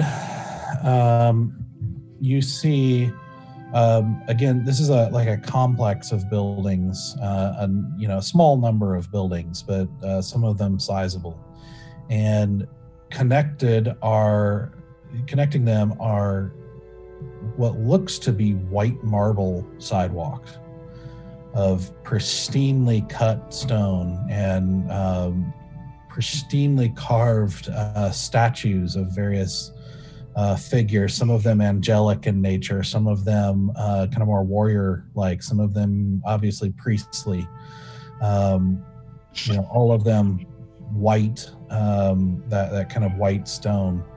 And I gotta be white. all of the sidewalks are lined with very finely trimmed hedges and flower beds and just very well carried, like very short trimmed grass in a few places. It looks like it is all very neat and ordered and just beautiful.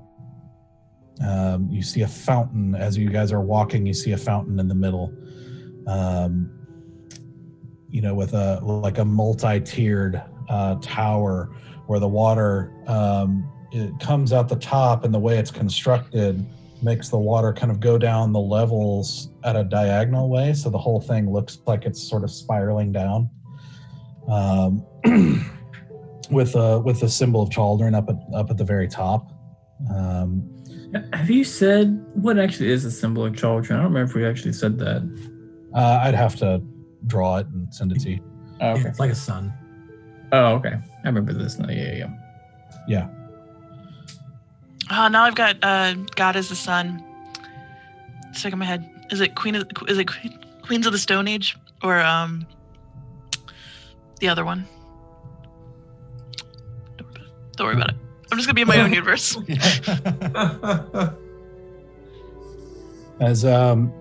As you actually walk up close to the fountain, Octo stops for a moment and looks up to it with a hand over his mouth, and he says, "I've heard of this fountain.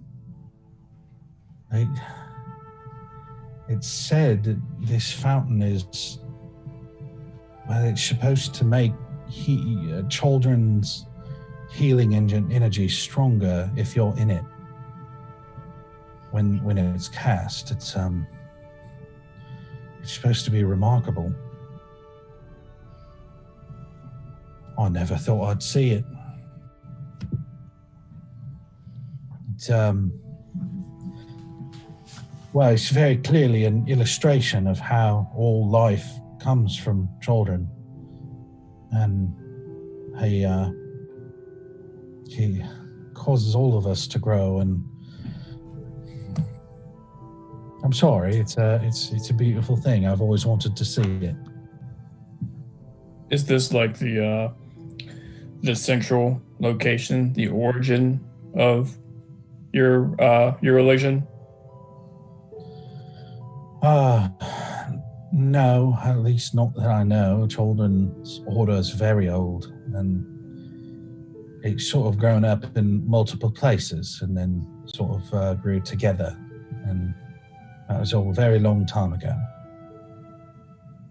But I know this place is ancient. Are people not allowed here if you're not like the Archpriest? Why would you not be able to see this whenever? I suppose that would be a question for the Archpriest.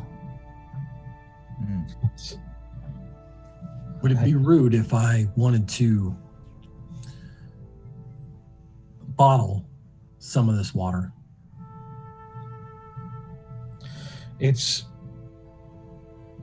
I'm not an expert, but if I understand correctly, it has to be within the fountain itself for it to work.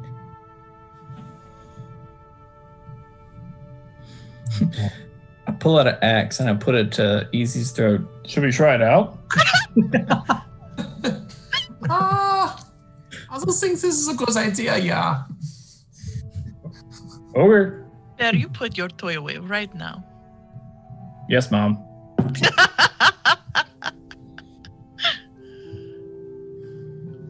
Yes. I told you back in Elduin I had doubts and disagreements about how things are run. I suppose you could say this is one of them. I think this could serve a lot of people. Does seem rather opulent. Well, this is obviously a blessing of Chaldrin. I don't know if opulence is bad in that case, but it's, as for the rest of it, well, I just don't know. I mean, looking at this city, it looks rich, right? Like it looks.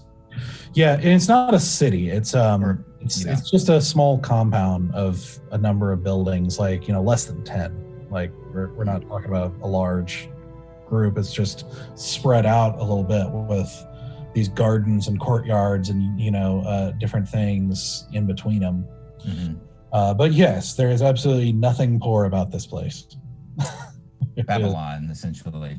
Yeah, like this is very, very opulent, very well cared for, peaceful, beautiful, just gorgeous. Chaldrin told me that I needed another jet, so.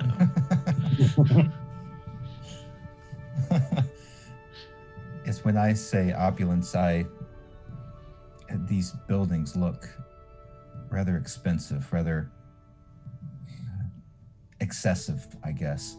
The whole area really looks a little more than is necessary, than what just meets the basic needs, especially, and I apologize, I don't have extensive knowledge on Chaldrin, but from what little bit I have from Stoic and the conversations we've had for the past day or so, he seems to be a god of the people, of helping, and I don't know, this just seems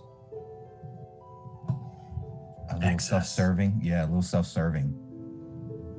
Agreed.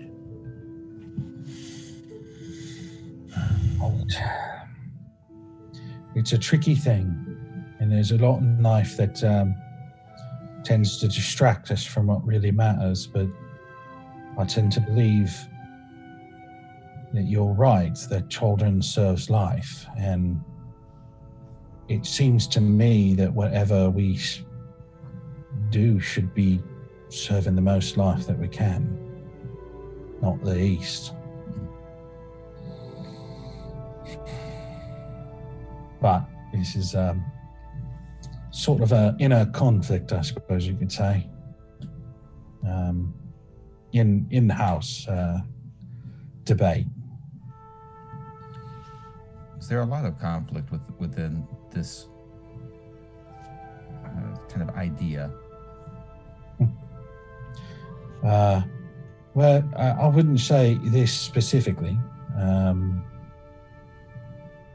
Not necessarily. There are some that firmly believe that the higher rank you have, you deserve rewards of that service, and that it's not wrong. And I can see their point. I just disagree with it.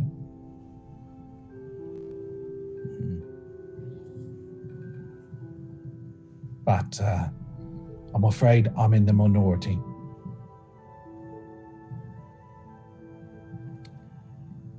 That is unfortunate. Well, I suppose we should get on with it. Please lead the way. Are these all these like little trimmed gardens? Do any of them look like there's like herbs or like anything sitting around that would be good for making tea? Some divine tea. Yep, some religious tea. Divinity. I think I made Sorry, Doug, I didn't hear what you said. make a nature check. All right. Ooh. She was distracted by Guess that what? amazing Tara pun. rolled bad. I know. I had a chance to deliver a good pun. I had to do it. Oh, It's absolutely. 11 total. Nothing that jumps out at you. Honestly, the impression you get is that most of this is for visual. Like it's for Aesthetics. Mhm. yeah, you're being generous art. You know, this is not really practical or crops or gardens in that sense, like not like gardening in the sense of like food or consumables. It's more flowers and just hedges that lend themselves to sculpting and, you know, some trees that are obviously very old and kind of visually appealing, that sort of thing. For the very old trees, do any of them remind me of like Sith Visidune? Or like that dryad that we met a while back? Like, do any of them like have that like element of like ancient tree? You met a dryad? Yeah, we met Sith Visidune with when we were finding the little kids in the grove. Did not know his name was Sith Visidune. Sylvicidune, yeah. Sylvicidune. Yeah, she was one of the Fey creatures protecting the children. Gotcha. One who had the kind of bow out of like a natural stick that she held in front of you when you showed up. Not necessarily, because she was just sort of there in like the normal forest. You didn't see any kind of like special tree or anything necessarily of hers. You know, it's not really, at least as far as you can tell, not quite related to her in any way or dryads necessarily. Okay, so like it doesn't have like this like ancient magical feeling to it. Not that you can tell. I wouldn't know anyway. I'm from the deserts. I mean, it is, they're very, you know, beautiful, kind of gnarled, like old trees that like spread out over over a wide area and kind of creates that sort of mystical feel, you know, like a secret garden type feel. But I love that movie. yeah, I don't know about specific to dryads or anything like that. Yeah. Okay. So as you guys were standing there at the fountain, a man, you know, in very simple white garb approaches and says, "High Priest Octo, greeting. I'm glad you were able to make it. I'm afraid you've just missed the main meeting of the High Priests, but I'm certain the Archpriest would like to see you." And Octo nods and says, "Well, then lead the way." Says, "Very well, and if you and your guests would like anything to be more comfortable in your stay at the retreat, please let me know." And Octo just doesn't say anything, but continues on as this kind of young human male with kind of dark curly hair just leads the way through these gardens and everything, and past a couple of buildings, pathways that lead clearly up to the entrance to larger buildings that are you get the impression that these buildings, while very well cared for and taken care of, you also get the impression that there is something kind of old about them, that the buildings have been there for a long time, that this wasn't like built recently, but it's been very well maintained and kept. As you progress, you enter another row of very tall and thick hedges through a small doorway into a kind of another kind of a gardeny type field area with some trees and bushes, almost a little more wild feeling in this particular area. But you kind of walk across the grass, and at the end of this little rectangular area that's sort of walled in is a large building with stairs and double doors, with a couple of paladins stood outside. And the building itself has a lot of kind of ornate carving to it, and it's just a very kind of complex feeling building on the face of it. Not any particular symbols or statues necessarily, but just lots of design to it, and just eaves and rampart's probably not the right word, but it just feels like it feels like the carvers spent hours and hours on every foot of the building. And as you approach, the guards, who look a little more serious than the ones out front, a little less relaxed, they step forward, and one of them says, "Archpriest Doctor, welcome. I'm afraid only men of the cloth are allowed in past this point. So I'm going to have to ask your guests to remain out here." At that point, I'm going to step right up next to Octo. Just step up next to him, that's all. And Octo says, "Well, of course, I understand. This is my personal bodyguard. He will accompany me, as well as this cleric as well." And gesturing to Stoic. And the man looks over each of you and then nods. "Very well." And allows the three of you to enter the building, as the rest of you stay outside. Can I hover back for just a second till they're... Sure. I want to hand a sword or something, but I want to do it where they can't see me, basically. Can I help with a sleight of hand? Because I recognize that you're trying to do something, obviously hanging back. Could I assist him with a sleight of hand check? What are you doing? I'm going to hand her an invisible knife. No, I gave that to the guy, didn't I? Did you? No, you gave the invisible ring. I gave him the invisible ring. Yeah, no, I'm gonna give her the knife out. Yeah, I'm gonna hand her the knife. I mean, you could give her a hug of some sort. Well, that was kind of my thing, is I just wanted to take her hand. It's invisible because you can't see what's in my hand. It's invisible. Yeah. I just want to take her hand for a moment, and just we will return shortly and pass her the invisible knife. Okay. Make a sleight of hand check with advantage. I hope this is a really low AC, because I'm giving you advantage. Ooh, I don't know what my sleight of hand is, but that was an 18. Ooh. Okay. Your dexterity modifier usually. Probably a 0. No, it's Stoic. Probably. Probably. I don't know why I'm not on that sleight of hand. Should be at the bottom.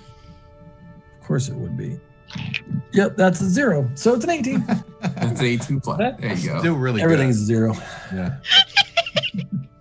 All right. Still my hero. You feel, as he takes the hand, you feel not his hand in full, but the pommel of a dagger that you can't see. Go get pressed into your hand. The guards don't seem to react. No. Quietly tuck my hands underneath my cloak, and Mage Chaldrin's light sparkle on your forehead. And also with you. God. And also on your forehead? And with you. And I'll follow them in. All right. So, The three of you make your way inside. And inside, you see that it opens up into what is essentially a large cathedral. And with painted carvings into the walls on either side. It looks like to be a mural with various scenes that you assume are from either the history of Carandia or history related to Chaldrin itself, but seem to be murals of different kinds, where it looks like it's been kind of chiseled into the wall, where it's like a painting, but it's got a 3D element to it on either side. And it's very impressive. Like, it's one of the more beautiful, kind of impressive, like, art pieces that you've ever seen. You realize it's a pretty big accomplishment. The room itself has pillars on either side, and either in between these pillars you see kind of rows of pews of very fine wood, and they all lead up down a central area where the stone in the middle is a little bit darker than the stone around it, kind of connotating a walkway. You see it leads up to a raised area, a stage, if you will, of raised stone, where there's a podium in the middle, and you see two more paladins standing in front of the stage, kind of to the side of the middle kind of area. And on the stage, how well armed are these paladins? Like, are they have plate armor, leather armor? Like, what are we talking here? They look, it's plate. They look pretty legit, and and they're kind of standing at attention. Like, they look very serious and more disciplined than some of the other, like the paladins out of the front, for example, who are kind of casual feeling. These guys seem a little more serious. Okay. And on the stage, you see some kind of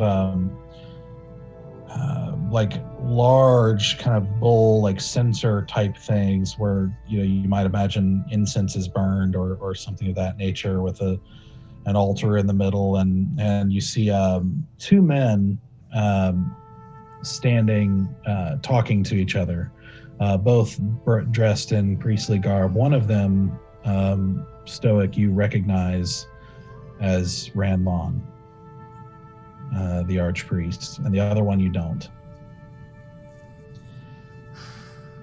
As you guys enter, and begin making your way down the aisle, the two notice you and turn and walk toward the edge of the stage, as Ranmon says, "Ah, life be with you, brothers. I am you. It is good to see you again, Mr. Songsteel." I look over at Stoic. That's all. Just looking over. Archpriest Octo, I am glad that you could make it. And Octo says,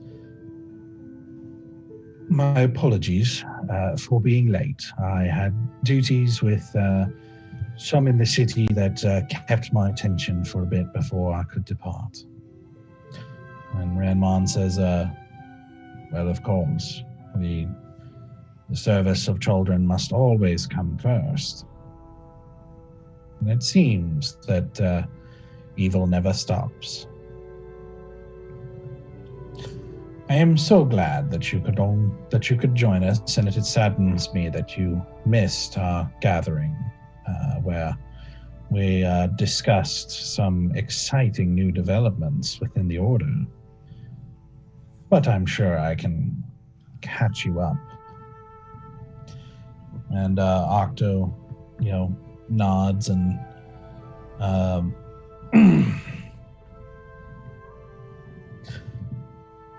Ranmon kind of eyes the two of you and says, "Perhaps it would be better if we could speak in private." And Octo, he takes just a moment, And he kind of looks back at you guys, and you can see just in this split second, this sort of like indecision in his mind.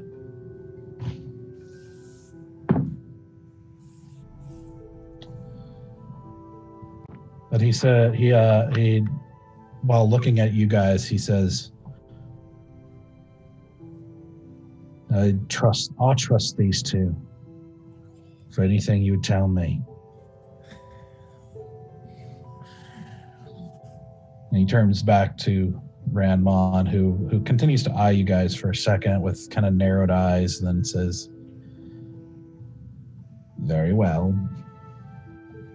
Understand, as Mr. Songsteel, you would know that the business of the church stays within the church, but you, Mr. Oh, with me. With me. Oh, yes.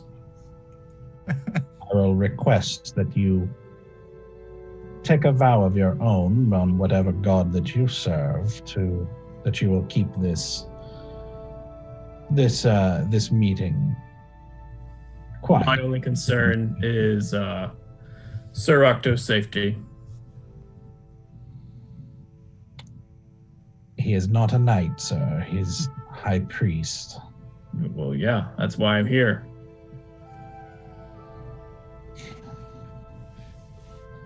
Very well.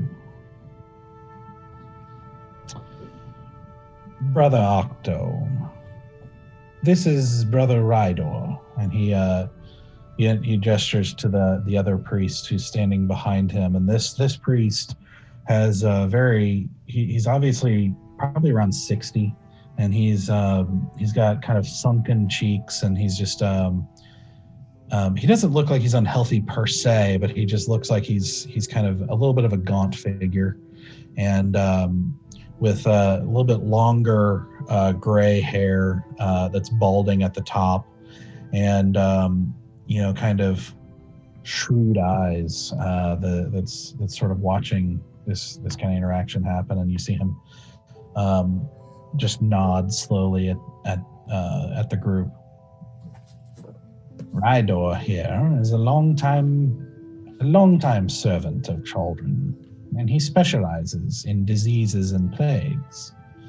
He's played a hand in the cure of many potential outbreaks within Karandia.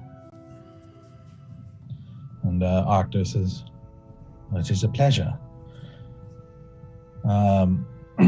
And the Rydor just nods again, and Radmon, puts out his hands and he says, brother, you, like all our high brothers, have been summoned here to hear the word of Chaldrin. We are rarely fortunate and immensely blessed, for a new revelation has been given, a new understanding of his will. Are you willing to receive the blessing of this new knowledge? And Octo, you see just a split second of hesitation. He just says, I am always ready to receive that which Chaldrin bestows on me. Excellent. My dear brother, Chaldrin is life. Chaldrin gives life, creates it, breathes it into us each moment anew. He reaches down from his throne and bestows upon us the divine miracles we perform on his behalf, to give life and to serve. Yet, no matter how well we serve or how pure of heart we are, how much we heal, that dark and evil goddess, Morin, always finds us in the end. She takes our brothers and sisters without care, bringing upon us the very thing we've dedicated our lives to avoiding. It is a great blight upon mortal souls, a great sin. Death itself is an affront to life. And even alive, is our service not a burden? Does not our service take a heavy toll from us? And heavier still is the temptation, the ever-present whisper in our ear, telling us to give up on such things and to surrender to a selfish life.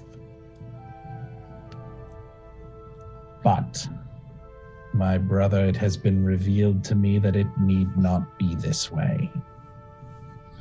Our souls need not fall into the hands of Morin, and our lives need not be weighted down with such troubled and conflicted minds. There is a way to purify ourselves and enjoy life in Chaldrin's service forever. A blessing has been given to us, a gifted one who has arrived from afar to make this transformation for us.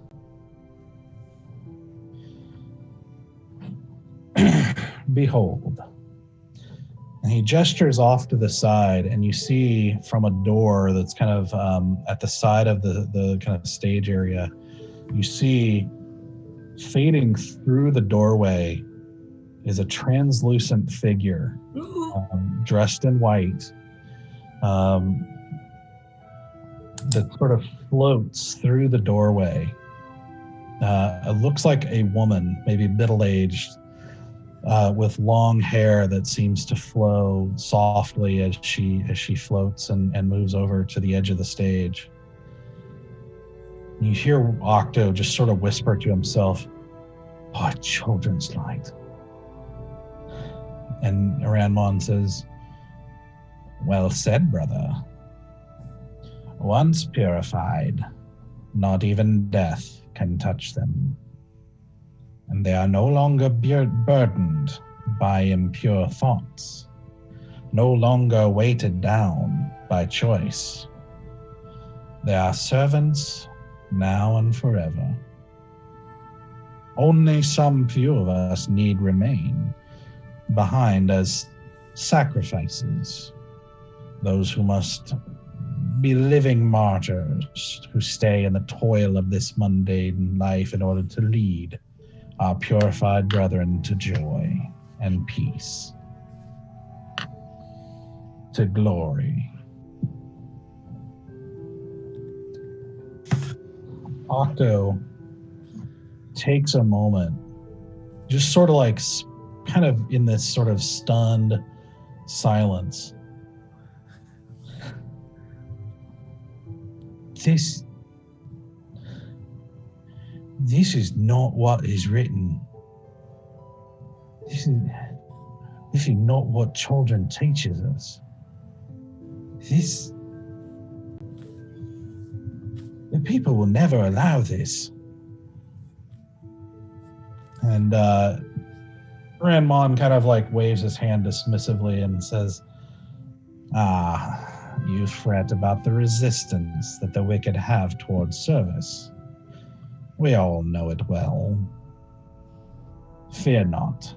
We shall rescue them all quickly. Brother Rydor has discovered something, a disease of sorts, that would end the suffering of this conflicted life in order to prepare one for this transition into purification. We shall release this disease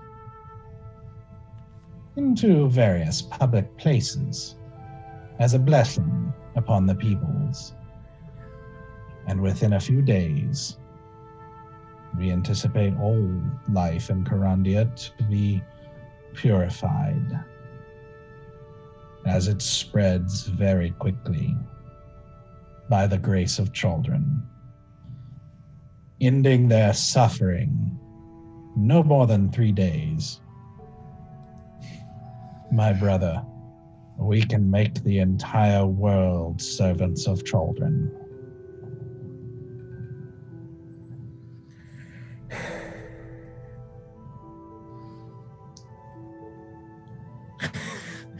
Is this not a grand revelation? You see, Octo just seems kind of stunned in silence for a second. So quick sanity check. We're in a room. Do I recognize the floating thing? Would I know what that entity is? Let's see, what would this be? I'm going to allow either a religion check or Arcana. We'll go with religion. I'm a priest. So it's 9. And then the other question is who's all in the room? So right now it's the 3 of you. You see the 2 paladins, and then you see the 2 Randmon and Rydor up on the stage. Okay. That's a 12. Okay. You don't know the exact nature of things, but it's pretty clearly a ghost of some sort.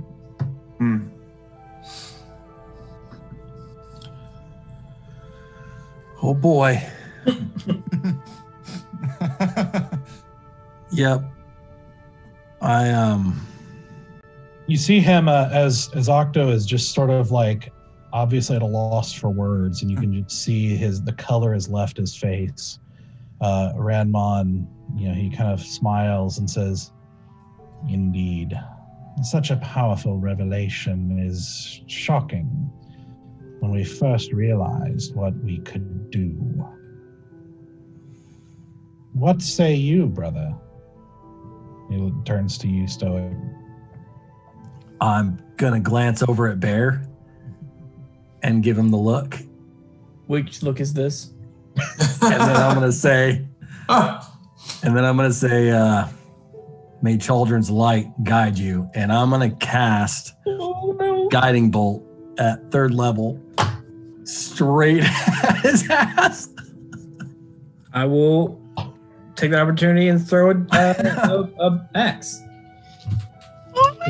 Okay. How far away are the rest of us from them right now? You are outside at the moment. Can we hear anything? Oh boy.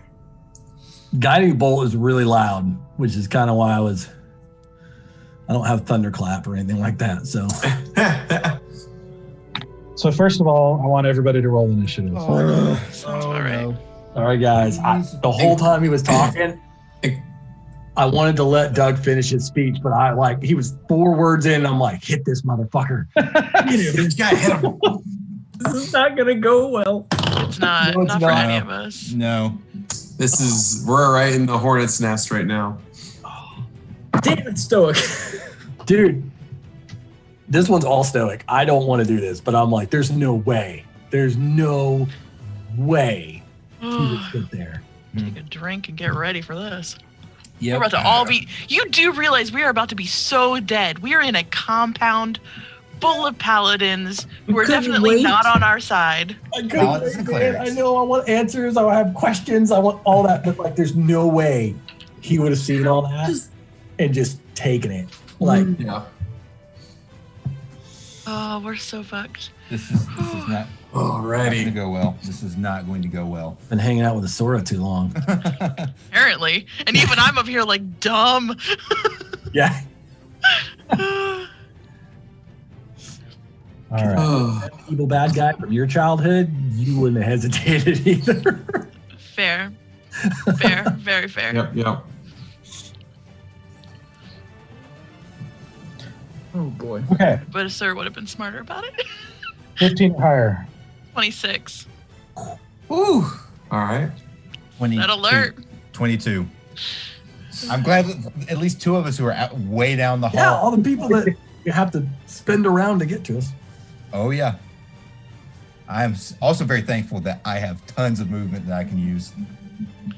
Listen, you don't have to rub it in that some of us have little short legs and are doing the best we can. None of us are dwarves or gnomes or anything like that. We all have at least 30 feet. Just some of us have 50 feet. Okay.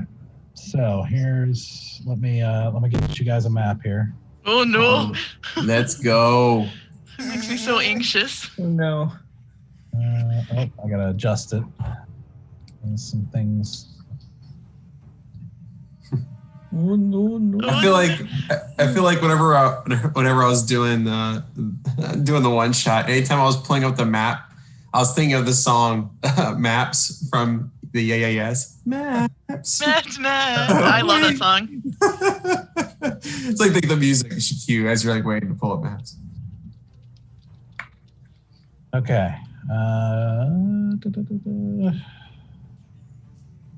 There we go. Oh, Jesus H. Christ. Cool beans. How many baddies do we have? Or ops? So how many obstacles? Typically, you've got there are doors that are closed here.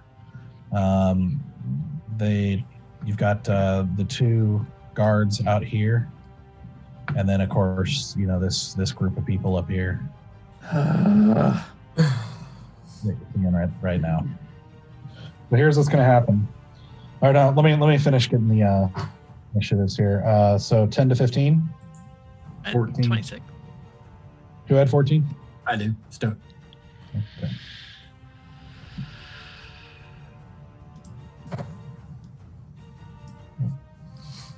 No, I just want to move it.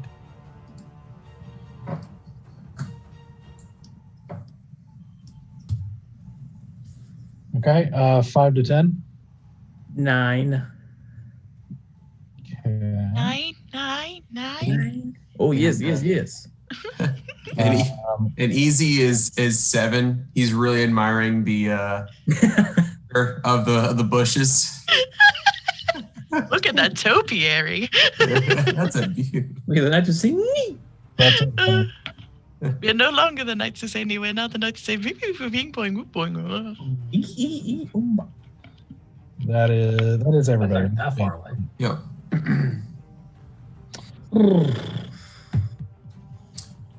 And there's doors, right, that are shut between the two paladins? Yes. Okay. Yeah, just want to verify. Yep. Closed, heavy-looking doors. Got it. Okay. So here's what's going to happen. Essentially, the people inside we're going to do a round first. They get to go first? Oh. People inside. So, Stoic, that's starting with you with your guiding bolt. That's a roll for that. Yep. Kill him quickly. That's a 16 plus 6, so that's a 22 to hit. Don't kill him. Don't kill him. Don't kill him. What? I can talk to the dead. Kill him. Don't kill him. Don't kill him. I'm gonna. Not yet. Not yet. Not yet. Don't kill him yet. I'm gonna kill him. Don't. Not yet. I'm gonna kill him. So I assume that hits. Jeb, please don't. Not yet. Okay. All right. Go on. So that's 6d6. 5 plus 11, 16 plus 12. That's 28. Jesus. No. Oh man. Jeez Louise. 16 plus 12. Yeah, 28. Yep. How much was it? 28? 28. And then the next strike has advantage. Okay. Okay. My heart is pounding. Okay. So as he says that, and you say your line, you unleash this gigantic bolt of divine energy that just hits him, and you hear this boom, like shake as the whole building vibrates with the force of this bolt. As it hits, as you see him like grimace in pain as he clutches his chest. Sliding. Yeah.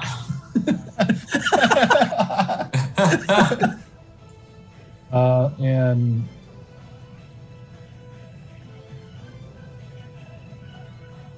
yeah. Still up? Yeah. You see the kind of divine energy fade off of him and everything, and you see him kind of clutch his chest, and this kind of snarl appears as he says, Very well then. Blasphemy.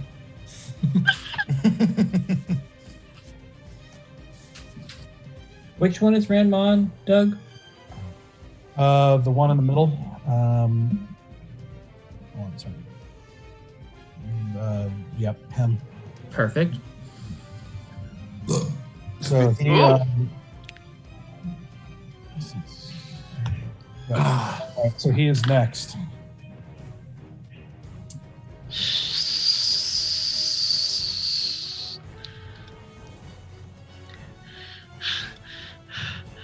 I know. Wait, so does that count as my turn, or was that just like a surprise action? Meaning, like, was that out of round? Essentially, what's happening is we're doing a round of the people inside the building, and then it'll be full. Okay, so then I would still have bonus action and movement, is what I'm asking. Yes. Okay, I didn't know if that was a full turn or if that was a surprise attack. No, that's fine if you want to do something else. Yeah. Yeah, no, I'm good. I just wasn't sure. Okay.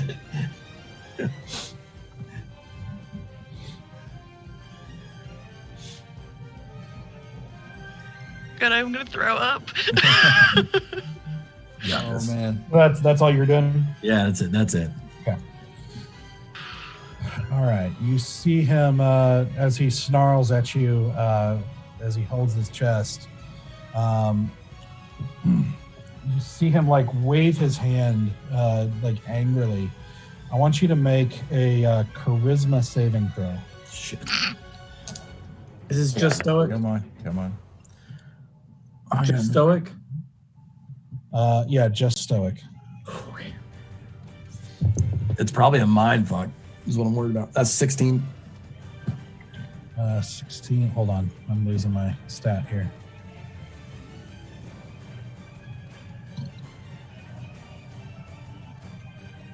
Alright. 16. 13 plus 3.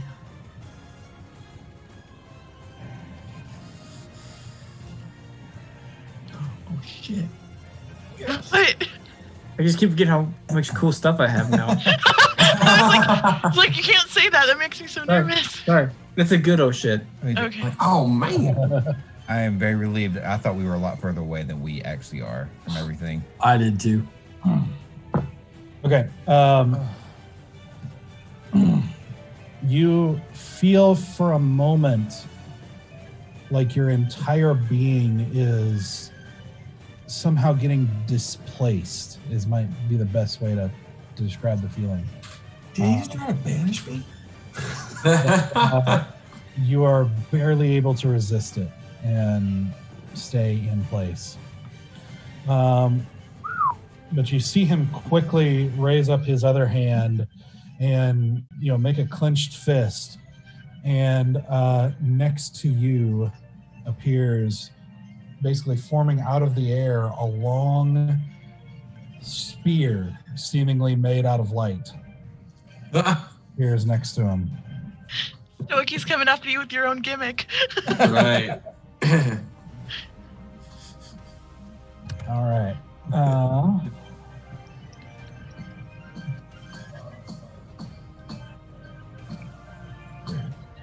This could be a long battle. Yeah. Like cleric battles, there's a lot of healing. Yeah. Oh, Especially man. now that he has a way to like turn you into a forever alive, Yeah. ghosty You can't turn into a muckrake. zombie. When That's I die, my fine. soul belongs to somebody else. Look, I'm already spoken for, okay? Like 2 by 2 people, really. It's a complicated thing. Exactly. Here's one Your we know. status, it's complicated. It's your soul status. Like it. Yep. Oh, that's too good. So that is, I think he's going to move back.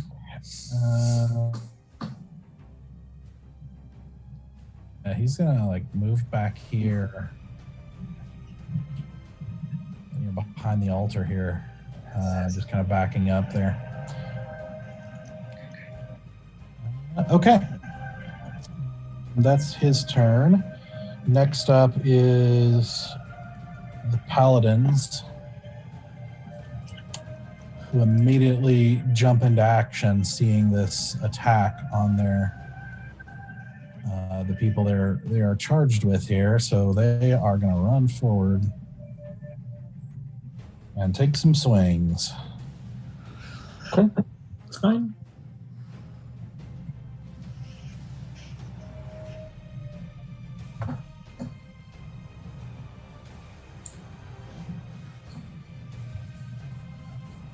All right. So the first one is attacking Bear. Okay. Yeah, that is the first one is 17 to hit. Just barely. It ties. All right, that's a hit. So he does 10 points of damage. Okay. And then takes another quick swing. And that's an 8 to hit. So that's not going to hit. The other one is attacking Stoic. So that's a 16 to hit. No, sir. All right. Second one, that definitely doesn't hit. As he comes up and takes a swing at you, and you basically just kind of take a short step back twice to miss both of these great sword attacks on you. Next is Rydor.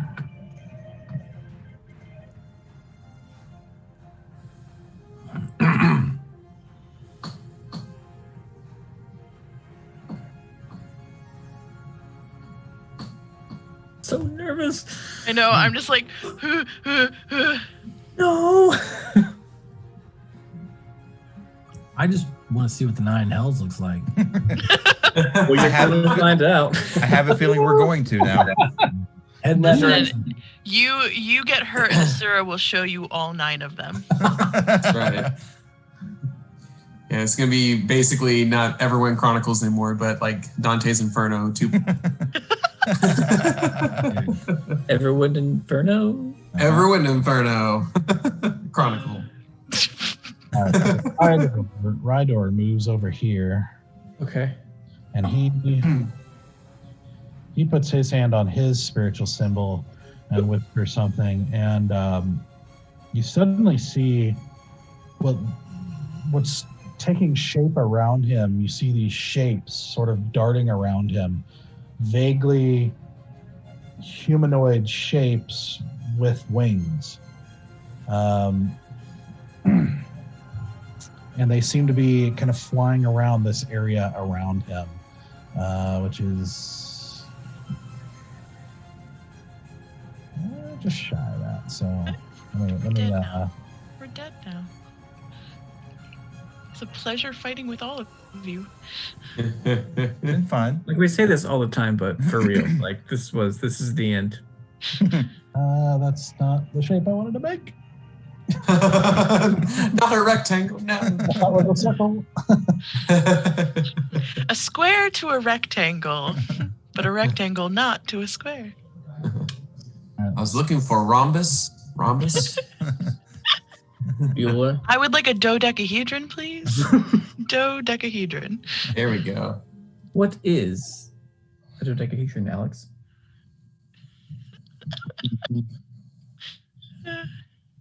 Oh, that's not what I wanted. Okay, so about there, you just see these beings kind of flying around him in that. That is gonna do it for him. So now it is Bear's turn. Okay, here we go. Oh no! First up, I'm going to cast Misty Step, and I'm going to teleport directly behind. Yes. What's his face? Ranmon. Okay. And so here's what I want. Here's my vision. What happens when I miss this stuff? I would like a mist, like a fog, just kind of like appear immediately, and then like a little spray of water, a barely any bit of water, so like a explodes out with like fog left behind. So, and then I behind Ranmon. And Danny, you said I have advantage on the next attack? Yeah, that you do. Okay. 20, natural 20, come on. I take out my greatsword and I swing away. Come on, don't both of you screw me. Got it, we're good. That is it's a 19. I should have what my modifier is. 25. 25 attack? Yeah. Roll? Yeah. Yeah, that is. I'm going to expend a spell slot to smite. Okay, so 2d6. Where are you? And I think a smite is 2d8. D8, where are you at? D8. D8? Oh, there you are. Okay. Fucking shit. All right. 5, 3, 8.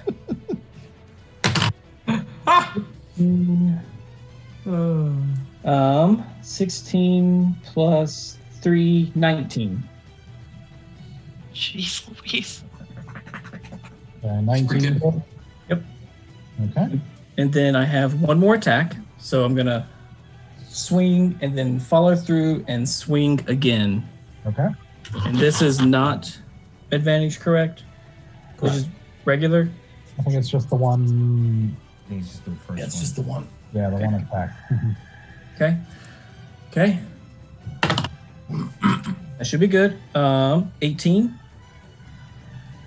Yeah, that hits. Yeah. Then I expend another spell slot for another divine smite.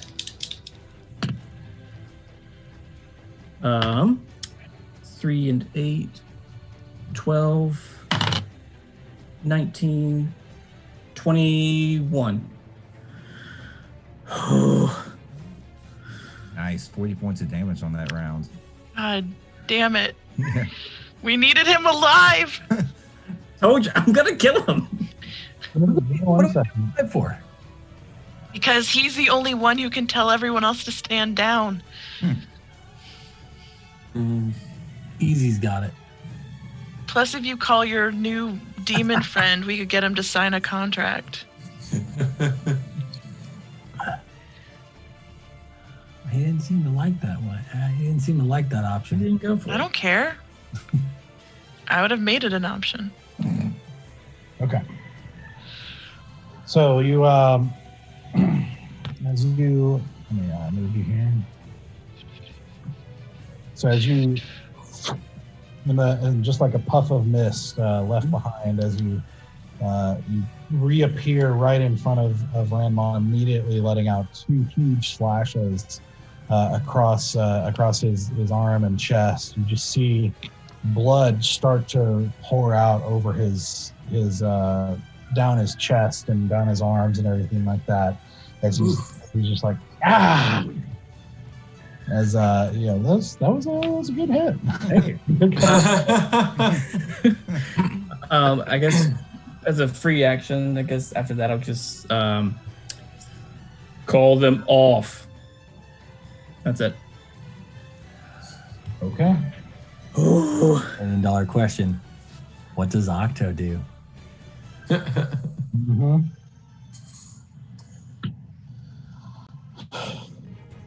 All right. So anxious. It's Octo's turn. This is the big question.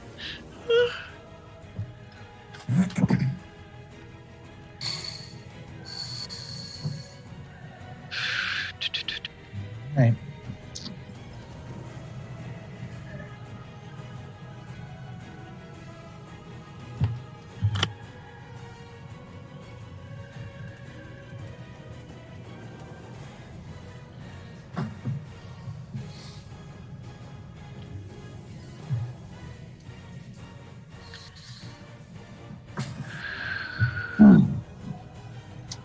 You see him look around, just like obviously conflicted and seeing all this happen in just like a few seconds. You see him just momentarily close his eyes, and you see him whisper something. You almost hear like a "forgive me" kind of. You think that's might be what he said, but it's hard to see with all the hard to hear with all the interaction. He turns to Stoic and puts a hand on your shoulder, and you see out of the corner of your eye, you see light just start to appear around his hands as he whispers something, looking into your eyes. Then he turns after he finishes that. He then turns and basically turns and puts his hand right into the face of the paladin behind him, and you see white fire of a sacred flame right into his face. Yes.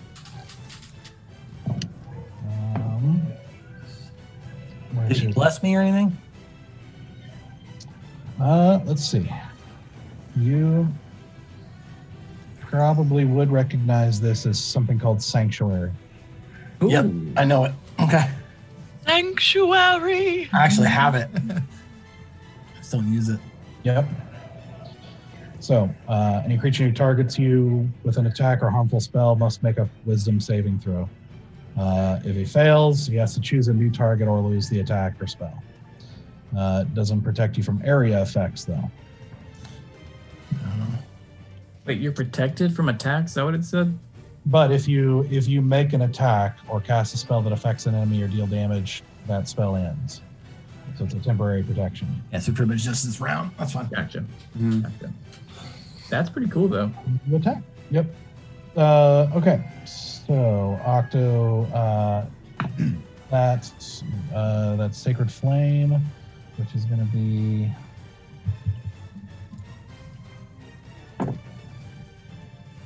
Does 12 damage to the paladin.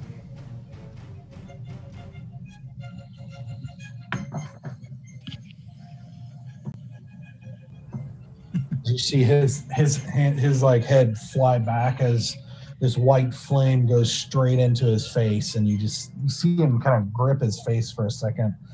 As you see it like kind of like red and burned and just is not a very pleasant experience for the paladin.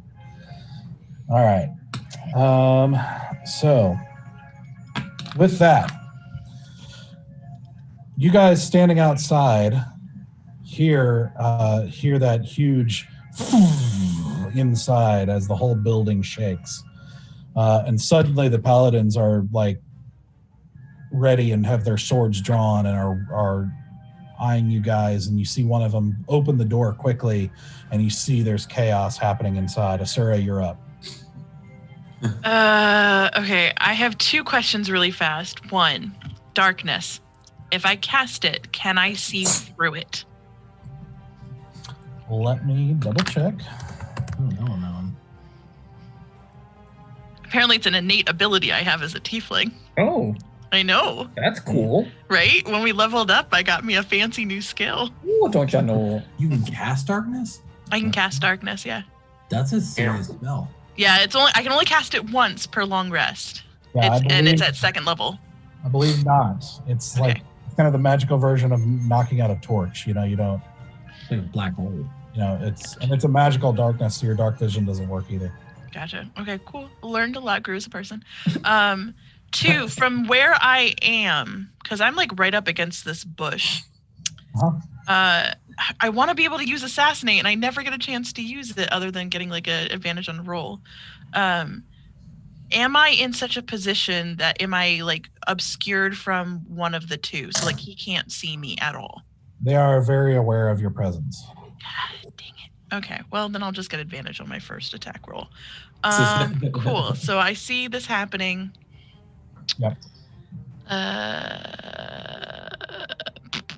I'm just gonna use my good old trusty crossbow, I guess, since I can't be sneaky about it. I'm gonna be efficient. I would like to take, because the invisible dagger that had been in my hand, I want to place it on the front of my belt, like where I can feel it against my belly.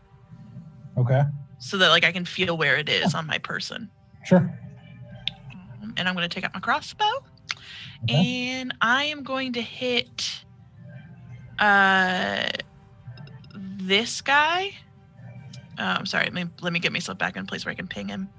I want to hit this guy right here. Okay. And we'll do advantage on that roll. That's a nat 20. Okay. The first was an 8 and the second was a 20.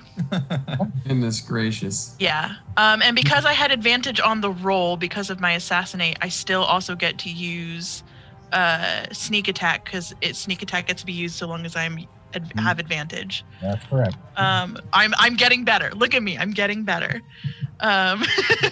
So that is going to be my crossbow.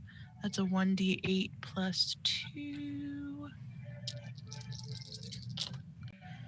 Okay, that wasn't great. So that's a 5, 6, 7, 8, 9, 10, 11, 12. And I don't add anything else. Oh no, 12, 13, 14. 14. 14? 14. That was not a great roll. Was the 12 doubled? Oh, that's right. So 12, 24, 25, 26. I forgot about the doubling part. Thank you. Mm-hmm. That's better. We got to double that. Yeah, 26. Yeah. Okay. All right. So as you seeing this, that there's combat inside, you don't hesitate and let loose a crossbow into this guy's like right into his shoulder, and you just hear him grunt in pain as he takes it. You actually see him reach up real quick and like break the bolt and toss it aside as and gets ready again. Cool. Then for my bone. Okay, I have a question for you. Opportunity attacks can happen only when I leave the presence of someone, yes? Yes. So, but that also counts, of course, if you enter and then leave their presence. So If I run through their presence. If you exit melee range, then they get an opportunity attack. And is this like wall that's here right by these bushes, is this a short wall or a tall wall? It's not really a wall, it's steps. This is like a 2-step raise to the stonework around here. God dang it. Cool. Then I am going to I guess use my bonus action to hide in these bushes right here. Okay. So letting loose the crossbow, then diving into the bushes. Got it. Sounds like a plan, man. I'm in. Do I need a roll for stealth? Yes. Okay. Do you even want to know what my modifier is? All right, hold on. I need to get back to my abilities. Come on. Yeah, man. Yeah, man. I know. I'm like in like the short view, so like you have to like keep hopping through all the little boxes. That's a +8, so that's 17, 18, 19, 20, 21, 22, 23, 24, 25, 25. All right. Good to know. Valen, you're up. The doors to this thing are closed, right? Yeah, one of them opened it real quick Okay. and saw the fighting inside. And then actually pulled it closed again real quick, like to stand, guard here, and like they're turned towards you. Okay. All right. I'm just going to attack. I'm going to attack the one on the right. Okay. We'll do the quarterstaff. See what we do here. That is not going to do it because that's an 11. Oh no! So that dice is now gone for the night. Bad dice. Bad dice. Very bad dice. Naughty zoot. So I forgot. I get 2 attacks on my. That's I got excited. Yeah. Oh my! This one's out too because that's a natural 1. So yes, Well, we're burning through d20s, guys. We're burning through d20s right now. that was fun. Yeah. Learned a lot. Curious person. I am going to take this chance and spend the key points to do Flurry of Blows. And I really, really hope that I do not roll too low once again. Okay, so one of those is a 19 and the other is a 12. Okay, the first one hits. All right, so take my d6. So that's 7 points of damage. That was an awesome turn. So let's see. I moved like 5 feet, roughly 10 feet, something like that. 10 feet, yeah. And I would only get an opportunity attack from him since I'm in his melee range.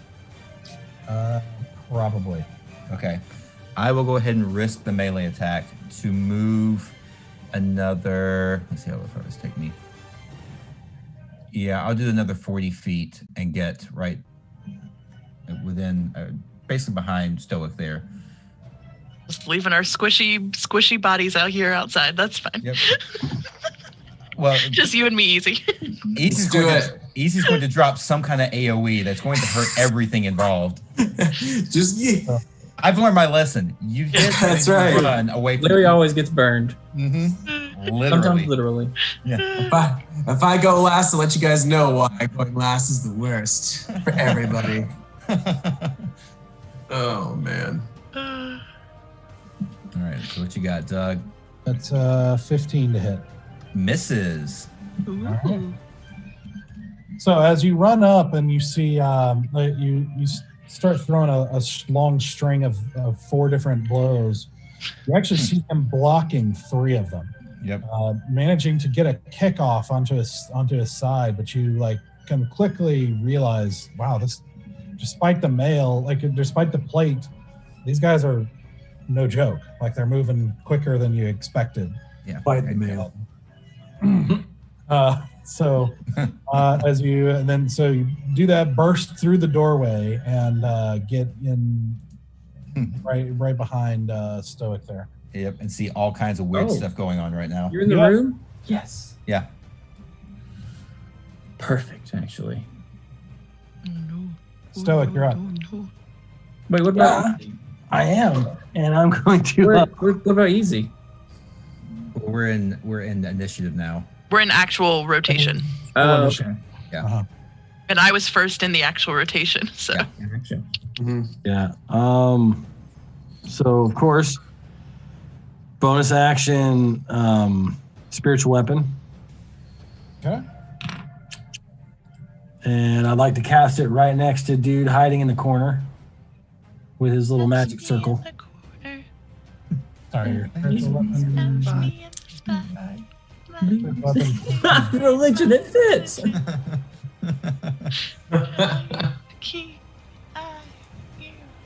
Your spiritual weapon disappeared for a moment. Trying to find it here. Where are you casting it? In the guy, the little purple gnome hiding in the corner. Mm-hmm. It's a hat. Okay, looks like a gnome. And so that's bonus action, and then action, I will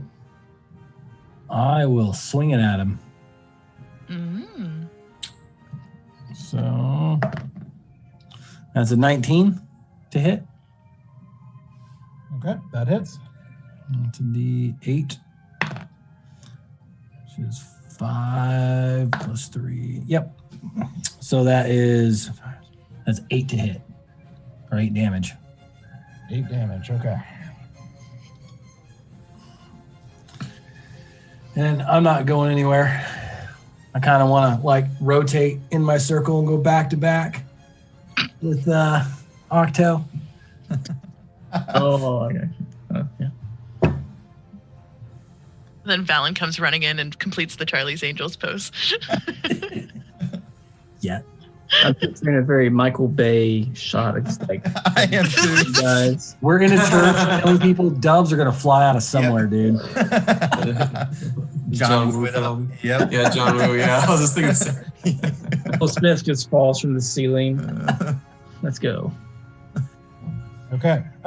So as he takes the whack, you see this kind of flash of bright energy, and you see Rydor kind of like grimacing and kind of shrugging with pain in his shoulder a little bit as he kind of looks at you with a sort of evil look as he's not happy with you.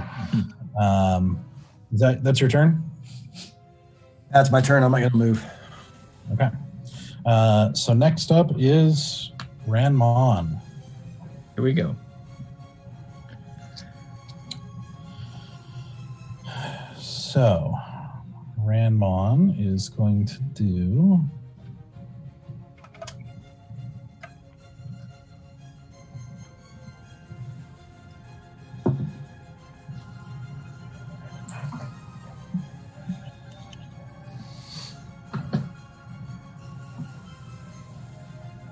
a couple of things here.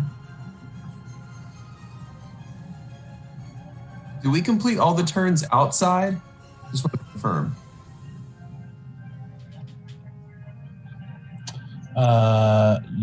Well, so we did a turn inside.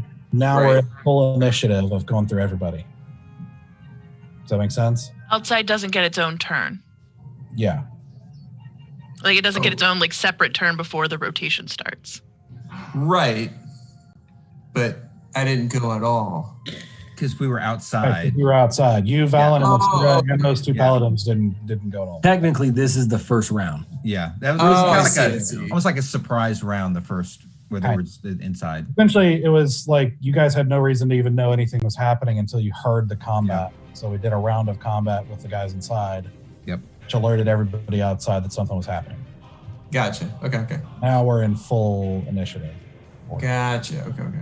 And it just so happened that Larry and I had rolled like 26 and 22. So Oh, that's because you rolled high. Okay. I was yeah, like, we were just first in the initiative order. Yep.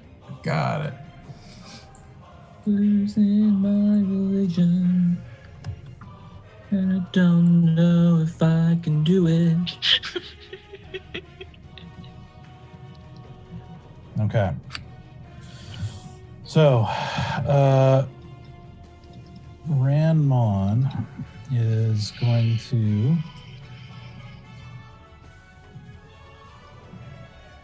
he's going to do a couple of things. The first,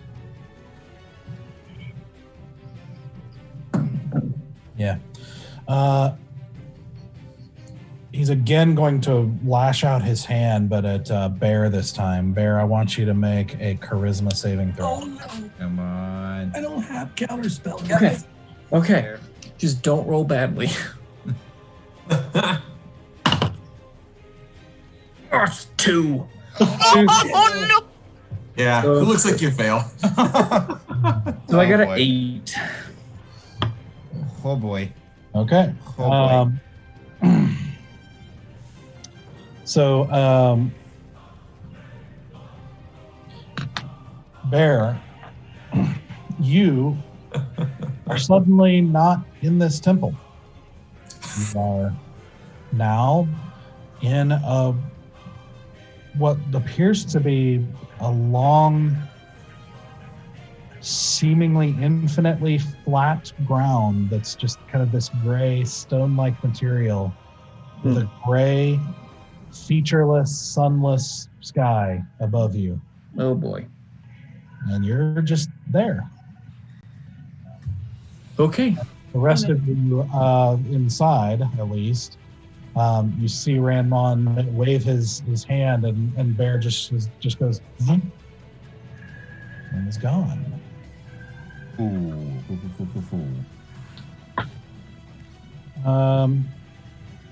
Cool. That will. Wait a minute. Let me make sure.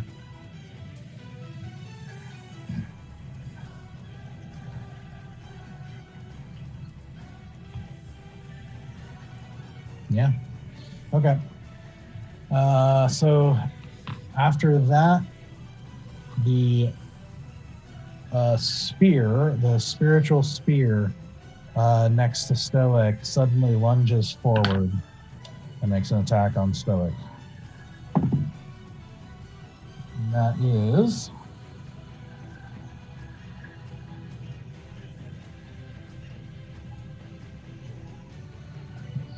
so that's a total 20 to hit. That hits. All right, that's okay. Damn, I really want to say something snappy. That's 10 damage. All right, I'll take that.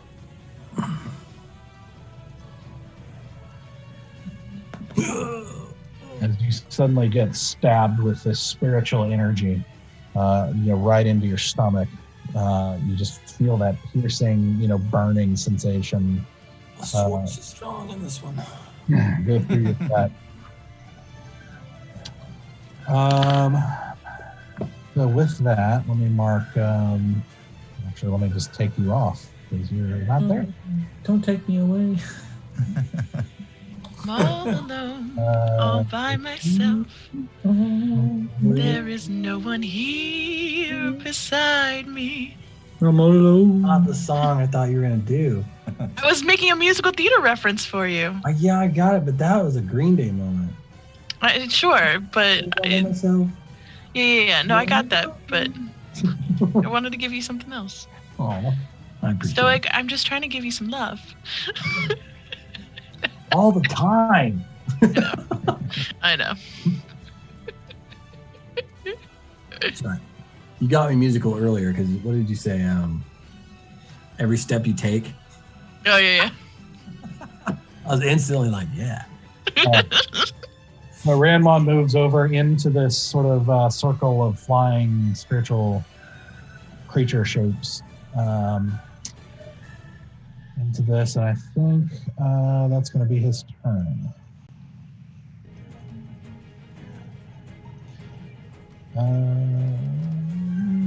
Yeah. Yep, that'll be his turn. So next up is the Paladins. So, starting with up top here, this one.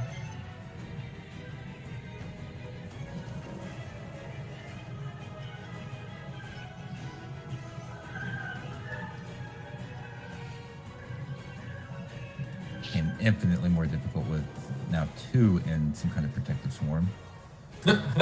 Yep. He moves over like this, and he's yeah.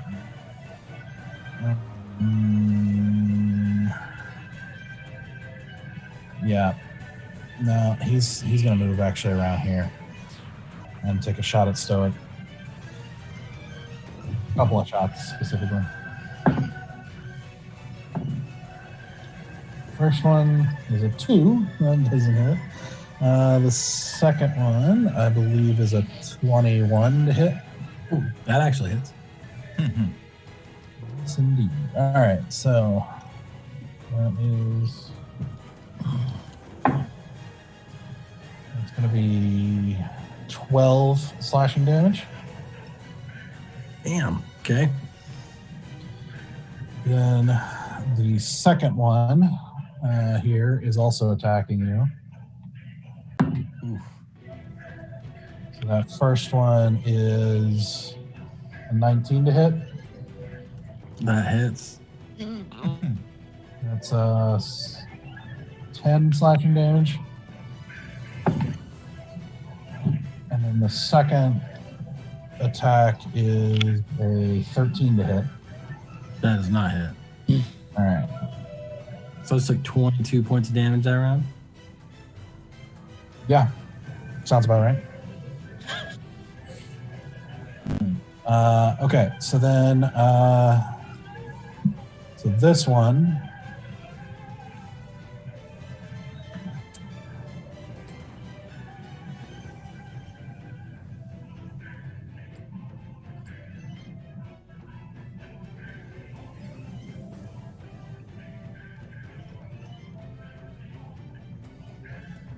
He's going to run inside here.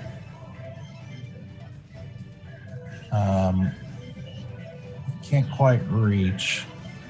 So he actually, in the middle of running, he pulls off a crossbow off of his back, and he's going to take a shot at Valen. All right.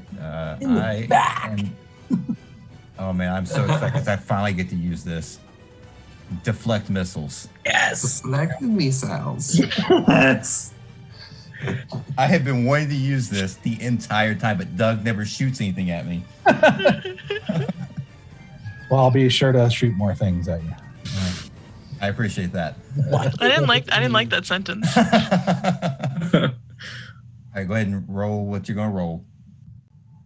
Okay. See if I guess it needs to see if it hits me first. Yeah. So that's 15. So that doesn't hit. The one time Larry's upset about not being. I know, right? I didn't get hit. No. I guess that's okay. Sorry, Larry. Oh my goodness. When you were hit by a ranged weapon attack, so he has to hit me. I was looking forward to trying to bring the damage down to 0 because then I can catch it and throw it back. Next time. Next time. This other one is going to run over and whack it easy. Wow, this is ridiculous. Sorry about it. I hid. First one's 19. That's a hit. Yeah, that sounds about right. He's going down, y'all. Yep. 8 damage. All right, 8 damage. Cool. We took a third of your points away. That's not bad. Second one is a 22 to hit. That hits. And 10 slashing damage. Oh my god. All right. Not looking too good, guys. Not looking too good. Oh my god. We got only 4 hit points left. What? Yeah, he's very soft and squishy. Yep. Isn't that good? Pathfinder without a front line right now. Yeah. All right. So that is the paladin's turn. Because half our front line is like, hello. So now it's Rydor's turn.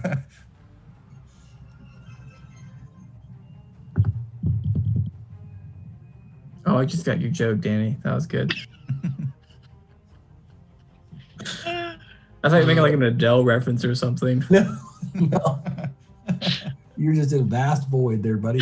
I love when Jeb has a bear reaction. It's so pure. We're really the same person. I mean, honestly. Right, so like your spiritual weapon's level 1, right? Mine? Yeah. It was on this casting. No, it was level 2. Level 2. Okay. So Rydor, you see him grab his symbol and put his hand up to the mace, and you see the mace just sort of disappear. Oh my gosh. Oh no. Whoa. Oh no. He casted that at level 2 or level 3? It doesn't matter because it's a dispel magic. Like you recognize it. Yeah, I do. I just thought if it was at the same spell, it needed a roll. But I think I'm thinking of any spell of 3rd or lower, it ends. Okay. Yeah, for dispel magic. Well, that's nice. All right. So with that, I don't know if you can see. So lucky I don't have that loaded up because I would totally do the same thing to a spear.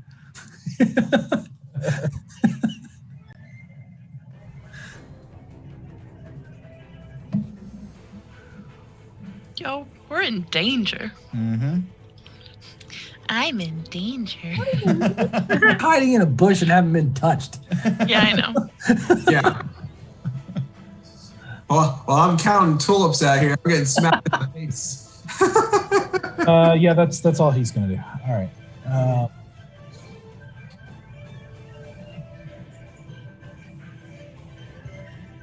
Yeah, that'll be it. All right, Bear, you're up. Hey. So the way this, let's see. Let me make sure. Let's see how this works here. Oh man, we're down a party member, and we've got one that's really low on health. And our healer is in the midst of moral combat. Yep. Moral combat. Your healer is taking 32 points of damage already. Yeah. You're getting hit too. We're dead. We're so dead, everyone. Again, it's Stoic's fault. It is. Bear, you are in this kind of seemingly blank plane. Okay. Do you want to do anything? Yeah. I mean, I know it's not going to do anything. I can't do anything strategy-wise, but I'm going to kneel down and just hold my holy symbol and say a prayer. Just be like, gods, can you send me back? I need to finish this. This is not a good time to just be taking me off to some other plane. Like, send me back. Okay. All right. Would you like to move? Sure. Any direction. 30 feet forward. All right. Easy, you're up. All right. So I'm gonna let's see here. Right up in my face. Are the doors open to the temple right now? Yeah, one of them. No, both of them are because they both. They were both open. Got swung open. Okay, so I can see clearly into the temple. Yep. Okay, cool beans. I'm going to let's see here. Oh, man, this is tough. I'm going to cast Thunderstep. Okay. Actually, no, wait. No, I don't want to do that. This is the worst. That's all right. Do it. Do what you were planning. Do it. I can't do that. All right. I have to change it. I had an idea about I had to ban it very quickly. Okay. No, you can. I mean, if you want to thunder step away, go for it. I'll be fine.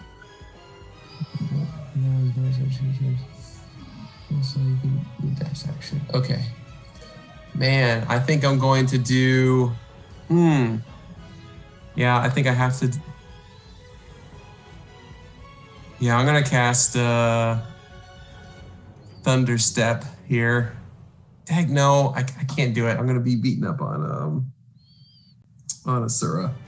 I can't do it. You don't know she's there. Yeah, I have a freaking feeling that she's in the area. Dang.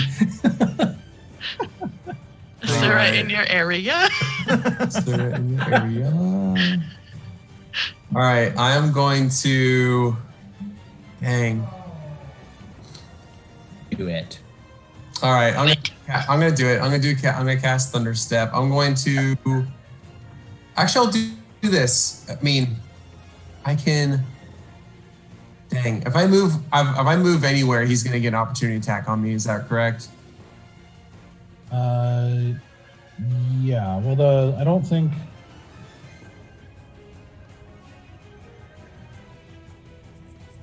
Yeah, I don't think Thunderstep would cause an opportunity attack. Right. Yeah. But if I try to run backwards, he's gonna slash at me. Sure. Dang it! With 4 HP, I can't risk it. That's what he's gonna do. This is the worst. All right, I'm gonna cast Thunder. Let me see. How close is Asura to me? Like, just outside 5 feet. Oh, she's just outside 5 feet. No. My idea was that I could take her with me. You have movement. Right, but he's gonna hit me if I move. Well, no, you can move as long as you stay within his melee range. You don't get a. Oh, perfect. That's exactly what. That's what I was curious about. I was curious about. Like I just don't want him leaving to warn anybody. That's the thing I'm worried about. I don't think he's gonna do that. I'm gonna walk. I'm gonna step within 5 feet and kind of whisper to you, "Take my hand, Fräulein."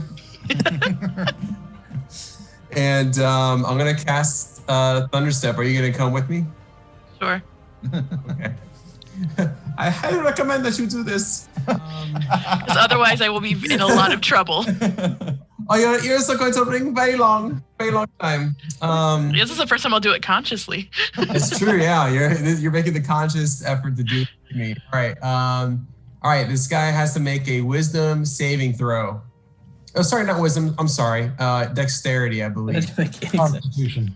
Constitution. I've been reading the wrong thing. Sorry. Constitution saving throw. Okay, he got Constitution 19. All right, he succeeds, and I'm gonna roll damage now. So he takes half of this. Let me do it real quick. I'll do it on roll 20. So 3d10s.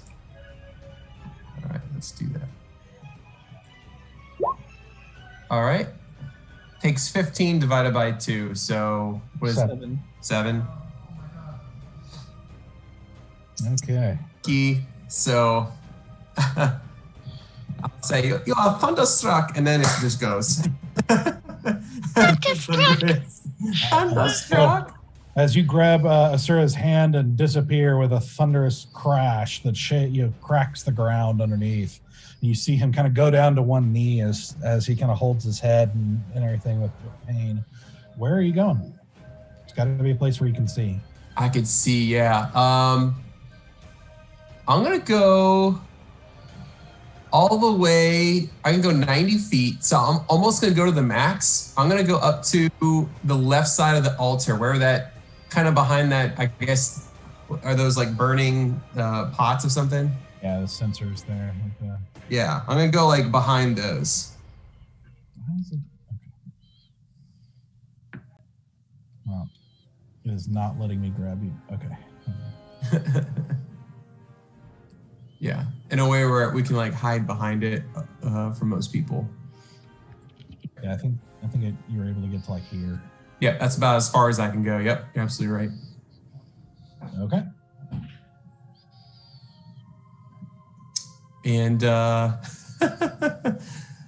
that will be my action. Okay. And I'm like crouched behind it, trying to get as low as I can. Very nice. Okay.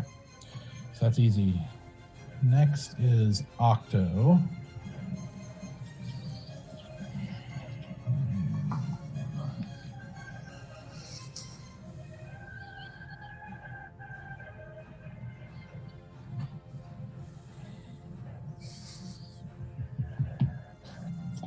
So Octo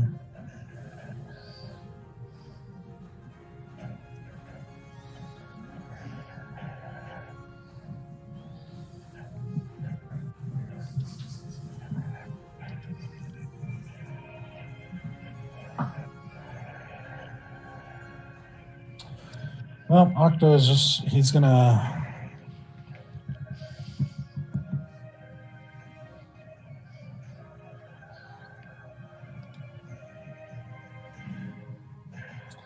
yeah, all right. Well, he's going to turn and he's going to use his action. He's going to cast Cure Wounds on Stoic.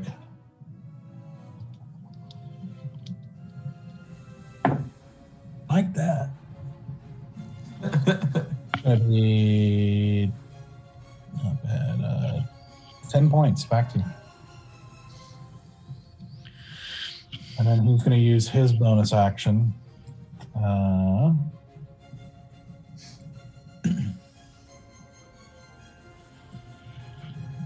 To form another spiritual weapon here.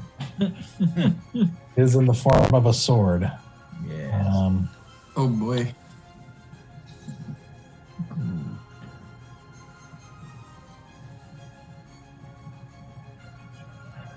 And he's going to make an attack with it. So that is not going to hit. So as he brings that down, you see the paladin bring his great sword up and parry the divine blade. But But that's going to be his turn. He's kind of stuck there for the moment. So that brings us back to Asura. Cool.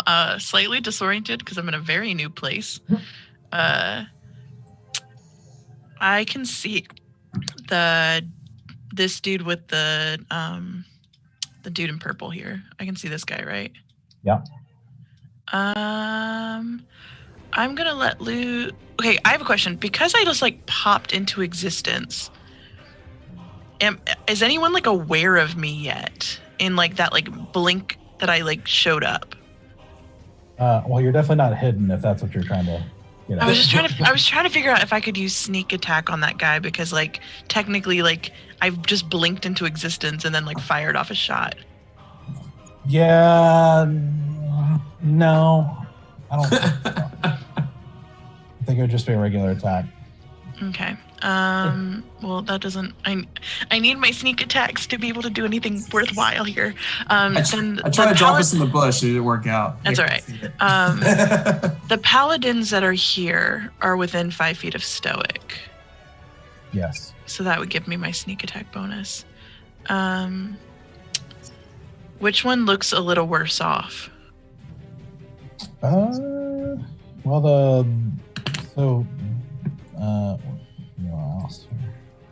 This one hasn't been touched. Which one? This one. Then I will go for the sweet young one who hasn't been touched yet. Let Asura's hand be the first that touches him. Nope. So you'll regular attack, and then if it hits, you'll get sneak. Pardon? I said make a regular attack, and then if it hits, you'll get sneak. Okay. That is going to be what's my crossbow again? Crossbow is +5, so that's a 20 total. Yeah, that hits. Cooly. Then that will be all of these die. Please be better this time. Ooh, much better. So that's 6, 5, 11, 4 is 15, 2, 16, 17, 18, 19. 19 points of damage. Okay. This is why I need sneak attack. I'm useless without it. Okay. Not bad. Says you let a crossbow blade loose right into his side. You see him kind of take the full front of it and everything as he kind of reacts to it in pain. Anything else you're doing? Let me check my movement here real fast. Can I move?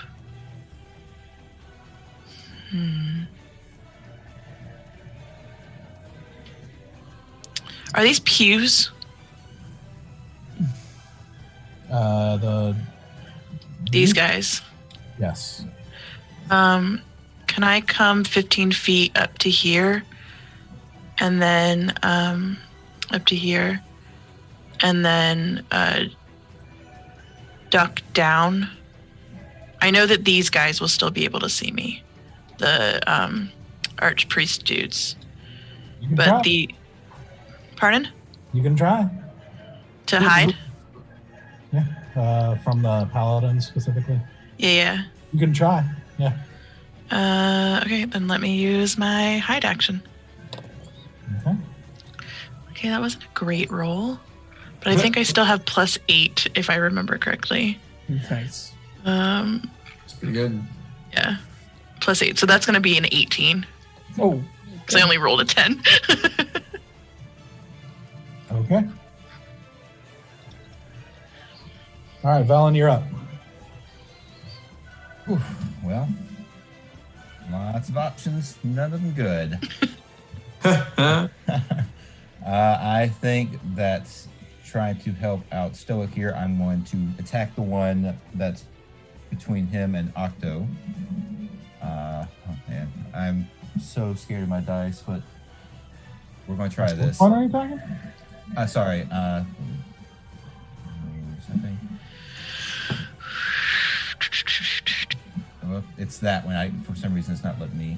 That one. Yeah. I was holding it down. It's like, no, you don't get to do it. Sure, fine, whatever. So yeah, I am going to go ahead and hit him with my quarterstaff. Good. I don't want to do that one. Let's do this one. Okay, not terrible. So that's a 17. That does not hit. Ooh. So close. Oh, no. All right. Try it again with the second attack. Come on, Val Red. I'm not gonna bother with that one. It barely hit double digits. Let's put it that way. Oh no. Man, this is not a good night. Nope. Oh, this is terrible. This is terrible. Well, I'm just going to do an unarmed strike. I'm not going to spend another key point and risk having 2 more bad rolls just blowing on a key point. Please, 1 good roll. Natural 1.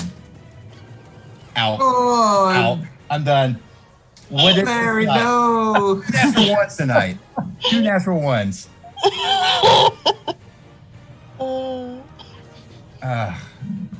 Oh, no. Well.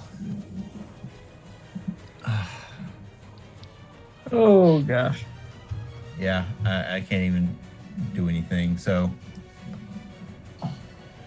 Stand there and be pretty. Yeah, because I can move, but I'm in melee range, so I'm just going to stand here and look pretty. Apparently that's what I'm good at tonight. Yeah, that's what I'm good at tonight. That is frustrating. Mm-hmm. I'm sorry for laughing. No, just some nights I've burned through like four or 5 dice already. Ooh. All right, so Stoic, you're up. Stoic, after seeing his favorite ethereal mace disappear, is go, fine, be like that. And I'm going to cast Guiding Bolt again at him. Yes. But not level 3, because that's pricey. Idor or Ramon? Raymond. Ramon, okay. Finish him. Ultimate power. Unlimited power. Let's see, and so that is a 18 to hit. That hits. Yeah. It's only 4d6 this time. Oh, only 4. That's 10. Still out in the astral plane. Plus 10. That's 20. Ooh, Jesus. You definitely murdered him. This is a really beefy cleric. It'd be. Because this is like at least 80 damage, I think, at this Guiding Bolt is like my strongest spell, and I have it at level 1, 2, and 3. It's definitely not 80 damage so far, but yeah. What? That's not. No. Because I gave him 40. No, you've done. Sorry. This would be 69. I'm fine. I'm an adult. All right. So you let loose another guiding bolt with another kind of lesser, boom, but still powerful. You let loose another divine bolt into Ranmon's chest, and as you see him he actually hits the wall behind him a little bit and kind of grits his teeth, and you actually see as there's a little bit of a thoop as a bear reappears on the. The gods did it. He broke his concentration. Nice. Wait, how many points did you hit him for the first time, Danny? Only 6. No, It wasn't much. With the guiding bolt. Yeah. First time. I thought it was 28. It might have been 28. I know it was a round number. It was either 26 or 28. It was somewhere around there, yeah. Because I I just hit him for 20. It might have been 26. That might be right. My attack gave him 40 damage, and then you gave him 40 damage altogether. I don't remember yours giving him 40 though. I had 2 attacks. One was 21, one was 19. Yeah. Okay. Math. Yeah. It should be at least. Would you like to hear a He's not sonnet? dead. Okay. But since I spelled that, I can attack with a bonus action, right? Melee? Yeah. Okay, then I'm gonna swing at that dude in front of me as a bonus action. With my mace in the face. Gonna be an offhand This attack. place. So it'll be It's a natural 20. nice. My dice work tonight. Yeah. Yeah, man. Larry's making the sacrifice. Tonight's my turn. I think it just has to rotate. Each person has that night. It's only a 1d6 for damage though. So I got a 3. Double that, baby. Wait, hold on. Oh, I forgot. Hold on. I get to re-roll damage attacks. What? That's awesome. Make that a 5. That's 10. 10. All right. Nice. Yeah, that was the feature I took. I forget to use it very often. Same with me. Like, I forget that alert gives me other things too, besides just being first up on the podium. All right. It says you take a whack after you cast the spell. You take a whack at him, and you see his head kind of snap back as blood starts to pour out of his nose and stuff and everything, and he just kind of still determinedly, looking to fight here to his last breath. So that's it for you. That's it for me. All right. All right, I can see Larry desperately trying to find a decent dice. Yes, I have rolled 8 different D20s, trying to find one. I think I finally maybe found one that'll actually work for me. Let's hope. That's funny. Okay. So.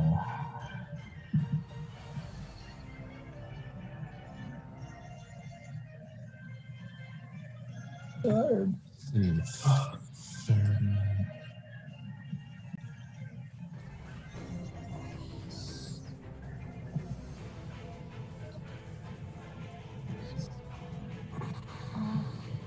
Choose. Okay.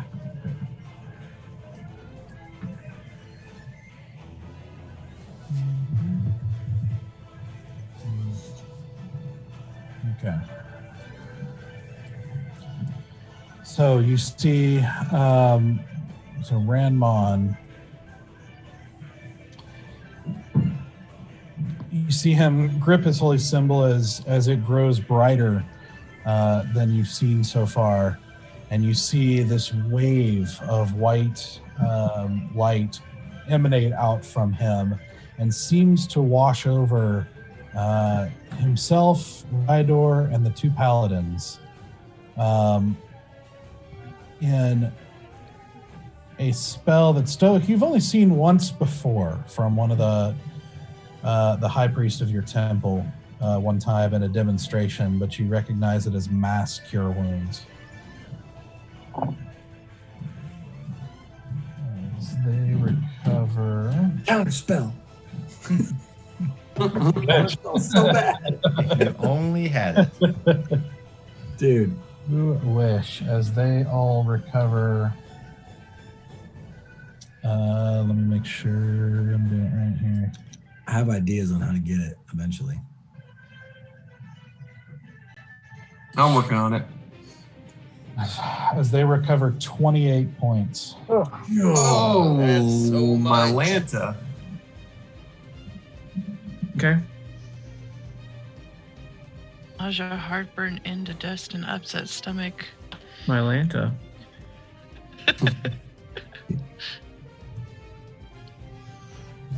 You guys realize that I was ready for bed and was like, if I do this, I'm starting to fight at almost 10 o'clock. And I was like, Gotta do it. Gotta do it. Like I was not prepared for a fight because it got to about 9:30. I'm like, we're not gonna fight tonight. We'll do it next time. And then Danny goes, I'm casting Guiding Bolt. I'm like, Yeah, well, dude, it was like 10 now. 10, and I was like, fuck it. Yeah. Danny, this is all your fault. This is all your fault. It is. Oh man. All right. That's well. Ranmon's going to take another attack at Stoic with his weapon, his spiritual weapon, and that is a nat 20. Oh my god. Oh. That hits. No. Oh, Yes, that is. oh no. Misses. All right, so that's going to be.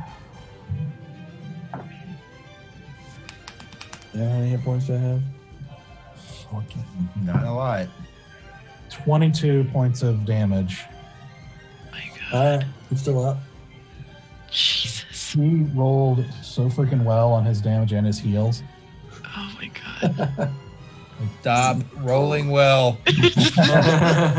Start Spread the wealth. 22. Okay. So that's going to be his turn.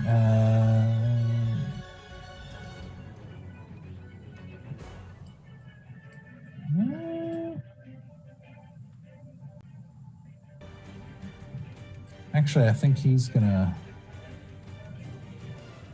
move down here. Yeah.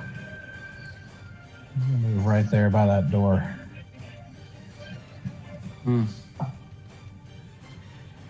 that's Ranmon. The Paladins are up next.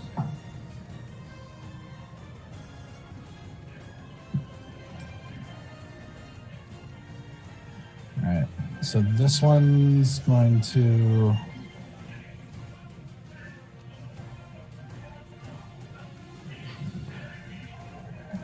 Gonna keep attacking Stoic. Bring it. And that is... Oh, I'm looking at the wrong.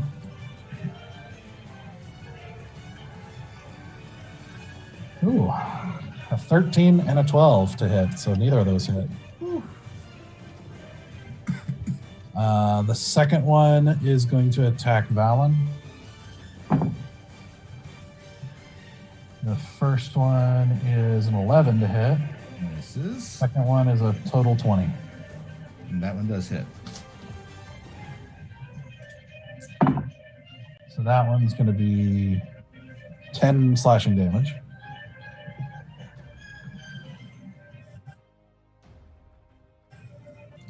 Ten slashing. Okay. Okay. This one's also going to run up and hit you. I figured as much. Oh, no. Gosh. That's 12 and 8. Those aren't good. Well, at least it's going the other way for me as well, so that's good. Like the damage, the hits they're actually hitting me, so that's nice. Way to keep your spirits up. Yep, gotta find positivity somewhere. Right. All right. So this other paladin runs in.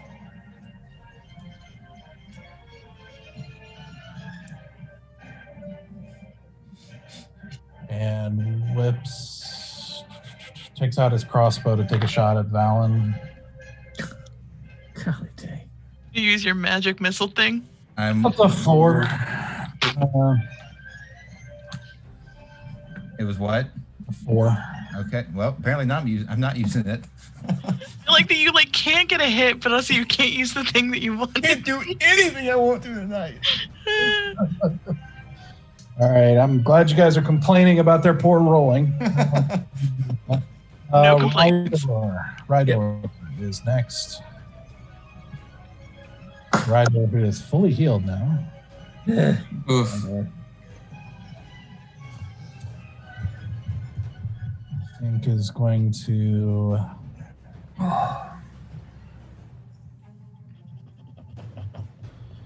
He is going to, let's see, I think he's going to cast Sacred Flame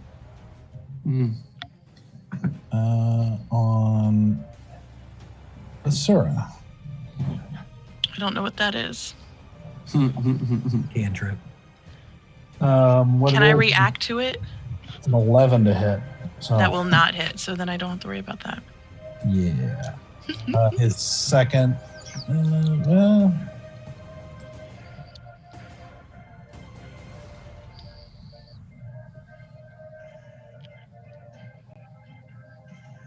Yeah, that's.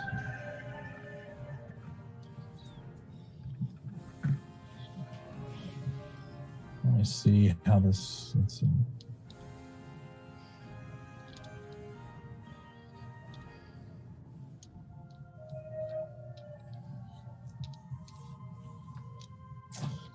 Yeah.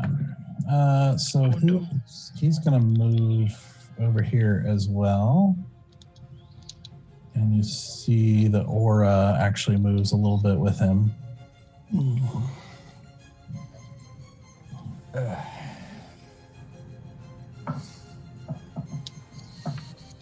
Bear, you're up. Perfect. Split it back into this existence. I'm back. Okay. Then take it in really quickly. Everyone's just poofing around here. Yep. That's right.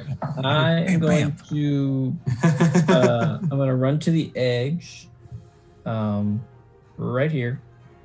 Okay. I'm on the edge. And Glory. I will cast Bane on Rydor, Ranmon, and Mr. Paladin right there. Okay. So they all make charisma saving throws? Yeah. Gotta beat a 14.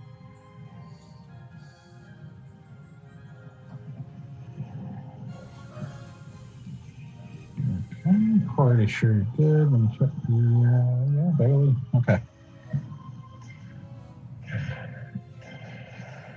So charisma save of 14. Yes. All right.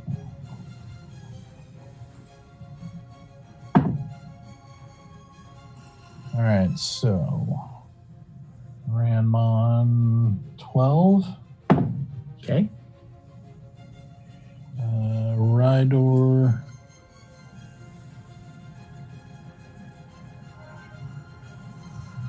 13. There you go. There you go. And the Paladin, definitely not. Sweet. Perfect. Nice. So whenever they do an attack or a saving throw, the target must roll a d4 and subtract that number rolled. Mm-hmm. I guess you roll it, or do I roll that? Whenever a target that fails the seizure makes an attack or roll before the spell ends, the spell. Well, it just means until the spell ends, if they make an attack or a saving throw, they subtract. I roll a d4 and subtract. Okay, cool. And then finish it off with my bonus action. I will lock eyes with a Rydor and cast Vow of Enmity on that douche canoe.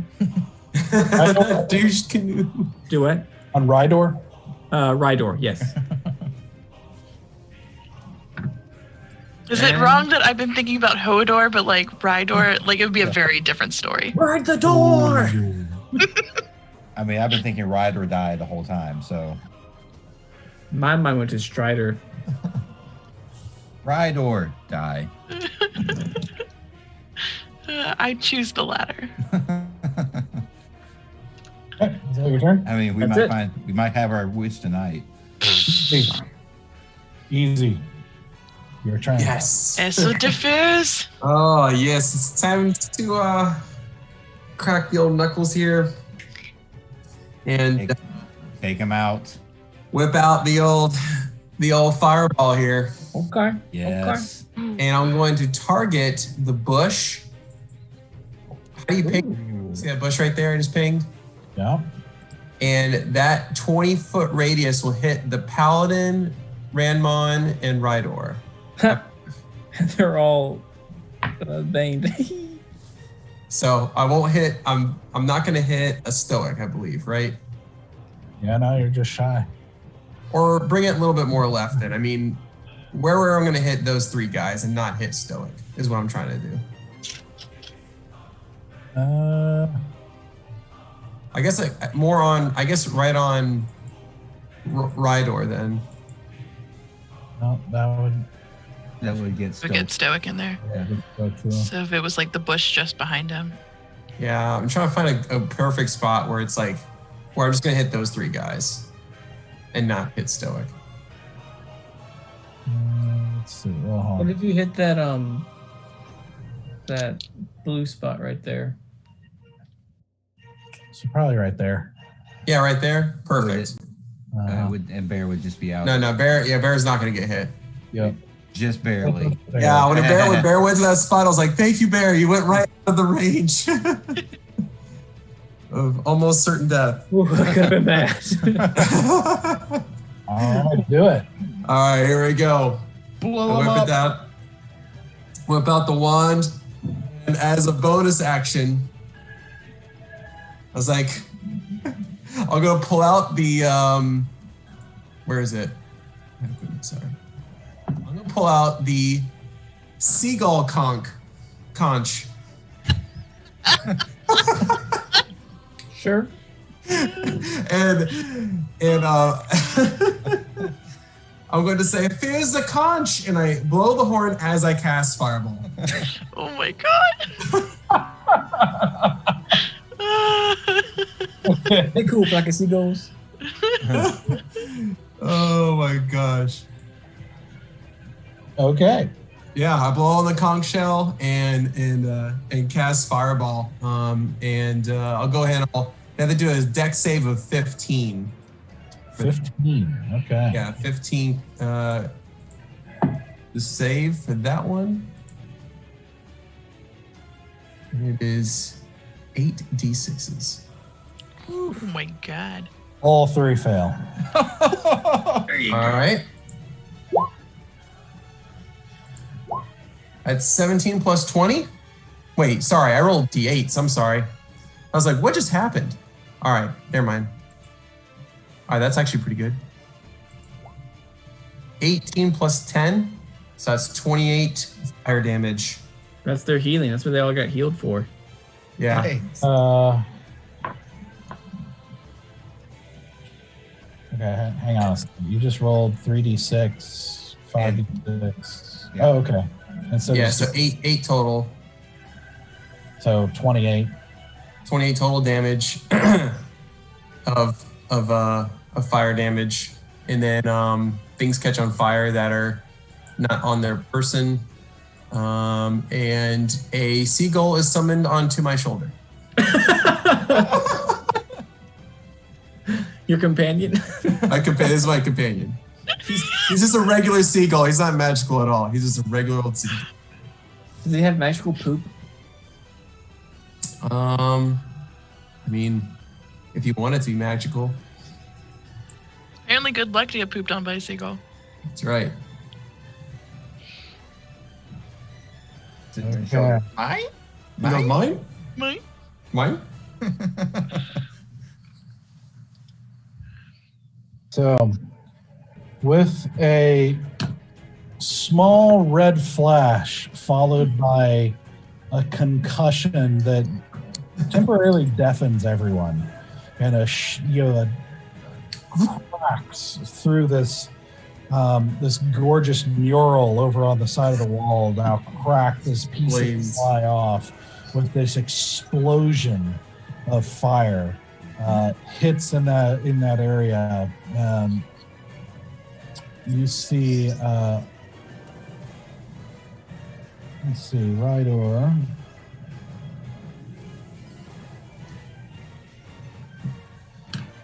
Ranmon, and that paladin are all caught in that blast, and are basically after it settles down, you see them basically charred and searing, like smoke pouring off of them, and Ranmon and Rydor both look pretty rough. Did that mess with? Is definitely hurt as well. Yeah, that's a pretty big hit. Nice. Yeah.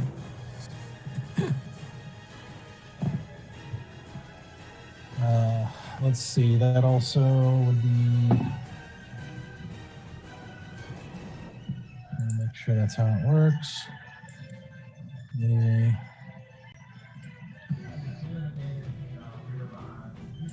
Yep. You actually see the aura around Rydor disappear as well. Yes. Perfect. That's what I was gonna ask. Yes. Okay. Gosh. The whole you shook the whole earth easy. That's right. You also see the bushes have caught fire. The pews have caught fire. A lot of nastiness happening in this area. Let me illustrate that real quick. Valen is very familiar with the nastiness that causes. He might flinch a little bit at the casting of it.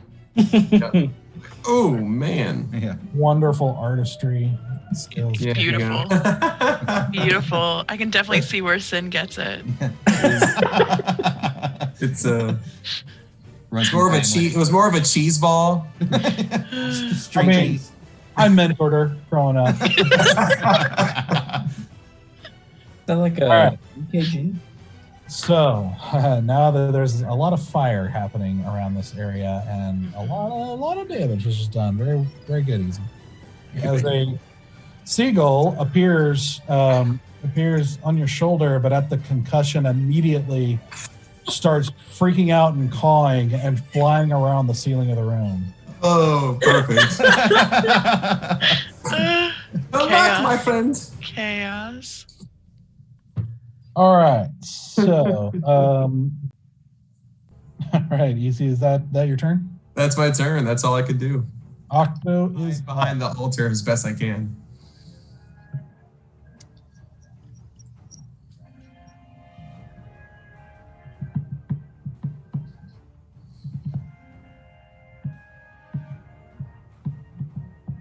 He's gonna do the same thing. He's gonna turn and heal Stoic again. Oh, Octo's Nice. little buddy.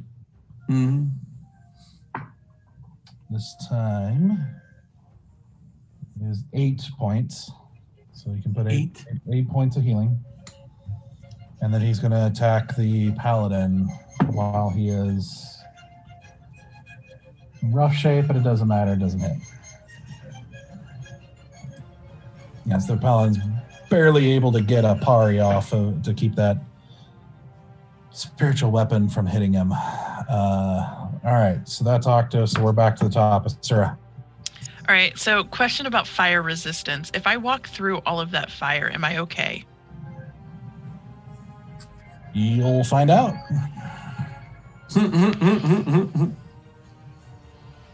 Okay. I am an idiot.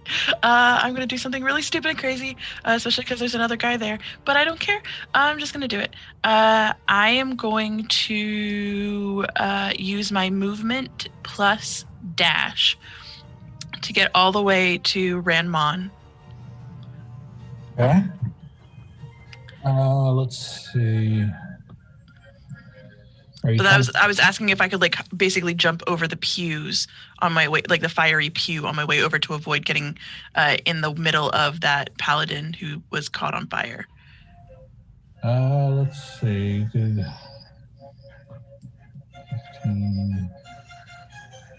So that'd be 40. I mean, you could skirt around him if that's what you're trying to do. Yeah, I'm basically just trying not to get an opportunity attack by running past somebody. Yes, I think you could do it. Cool. Then I want to do that. You there? Cool. And then for my action, I am going to take out the invisible dagger. And I would like to pierce him under his rib to get at his lung. Okay. All right, roll your attack. Cool. All right, that was okay. That was good. Am I just doing a regular dagger attack for this guy? Is there anything else that I need to do? Okay. Then that is going to be a 20 total. That hits. Cool. And then that'll just be 1d4 plus 2 because I don't have anybody nearby to sneak attack, correct? It is not a sneak attack, no. I didn't know if the invisible dagger would give me sneak attack since he can't see it coming. No. Dang it. But I did roll. He still thinks it's a fist. It's coming. The knife is a bonus. I'm just saying. I was with you. I was just. That's what I was like. I was like, it's invisible. He can't see it. Well, I did roll a 4 of my 1d4. So there's that. So that's a 6 total. Okay. Ooh, this guy's rough. Yeah. So as you pierce into his gut with this invisible dagger, letting basically just a hole with blood that starts to pour out of it, you see he's looking really rough at this point, but he looks at you, and you just see through this gritted teeth. He's like, "You may kill me, but devils have no place in eternity." Do I have enough free action to talk back to him? Very quickly, yeah. The only devil here is you. Nice. All right. Solid. Valen, you're up. Well, man, nice. I got a nice party going on right around me, and hopefully the dice will cooperate this time. Maybe. Yeah. So I will attack the one that is between me and Stoic. Please, please, please, please, please. No. That's a 2. That's a 2. Oh.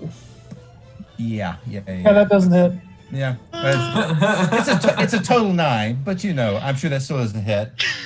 No. So I'm going to take the next one and jab for the one behind me. And I'm probably going to roll below 10 again. So that's just how my night's going. 2 again. So that's another 9. Awesome. Well, there we go. I think the 2 combined hit, but that we don't play that way. Yeah. This is really awesome. Really, really awesome. I feel like Valen had like a bad meal yesterday. He's just like got some problems or something. Some food poisoning. The problem was that whole waking up in the middle of the night thing. Like you don't get a full 8 hours of sleep, solid sleep. It just throws off my whole game. It takes it all away. It takes all away. Yeah. So turn back. Say what?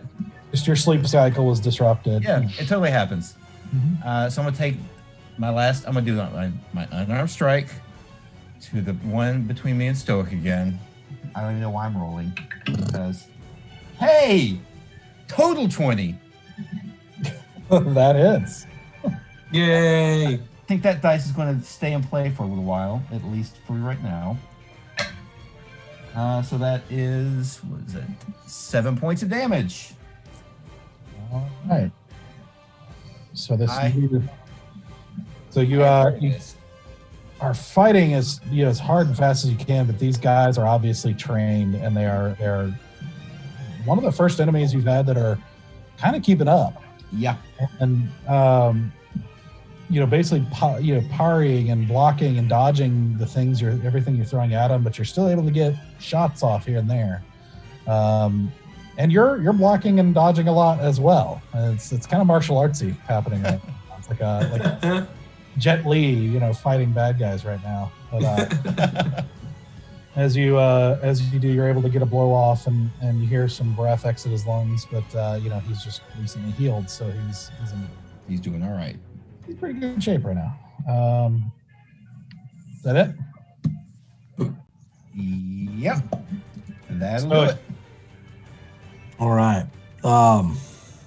Normally I save this, but I'm gonna grab my holy symbol and ask for Chaldrin's guidance, and I'm gonna channel divinity and preserve life and heal myself for 25 hit points. Woohoo! Nice. Okay. Massive. Um, I mean, Easy's over there in the corner still rocking 4, but you know. well, I did think about that. I do have a spell where I can heal other people, but it's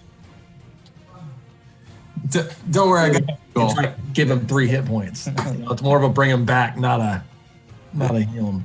Yeah. My seagull will distract them. They won't go for me. They'll go. They thought the seagull casted fireball. And then I will. How bad is Raymond looking? Raymond. Pretty bad. Is he? Yeah, man. Everybody loves Raymond. One more time, man. Guiding bolt. Can you do that as a bonus action? I can do that as an action. The channel divinity is a bonus action. It says as an action you can channel. Is it an action? Damn, I thought it was a bonus action. Yeah. Oof. All right. Well, I can do a cantrip as a bonus action, correct?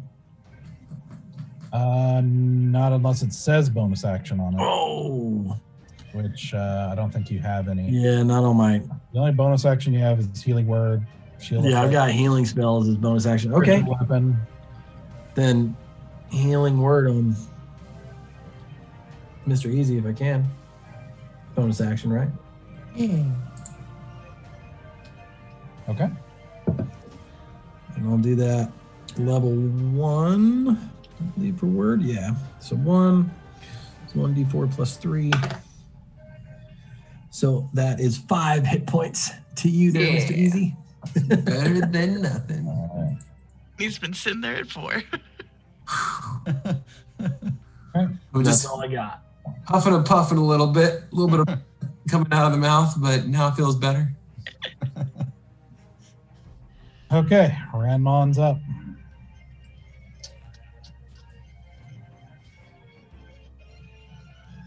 I mean, I'm right there. Yep. I was trying to take him out. I know.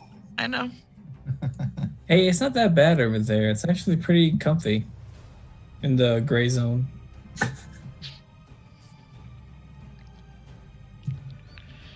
There's not the most stout of characters, so it could be really interesting. Yep, no, I made a poor choice. I'm aware. But Asura He's impulsive. Asura's impulsive. Yeah. She hasn't figured it all out yet. Ugh.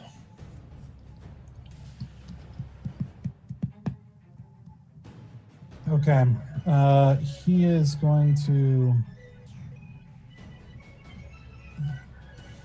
He's going to wave his hand again. I need you to make a charisma saving throw, Asura.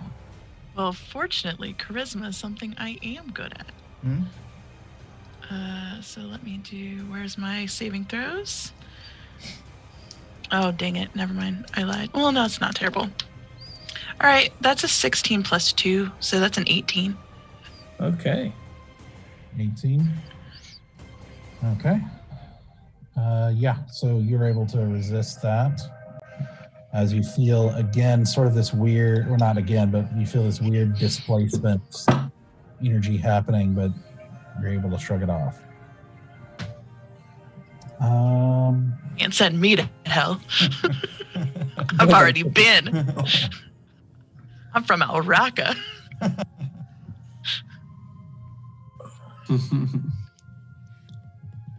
All right, and for a bonus action, he actually puts his hand on his own chest and is going to heal himself.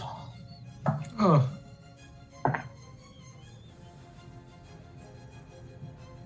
All right.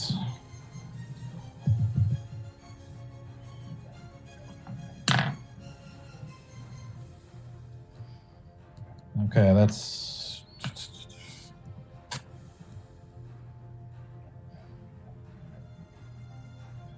Yeah, that's going to be his turn.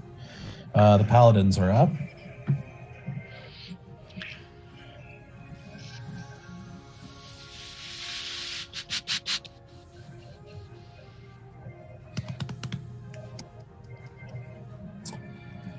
All right, so this one here, he's going to take an opportunity attack, actually from both of them, to go over here as he sees his wards being attacked here.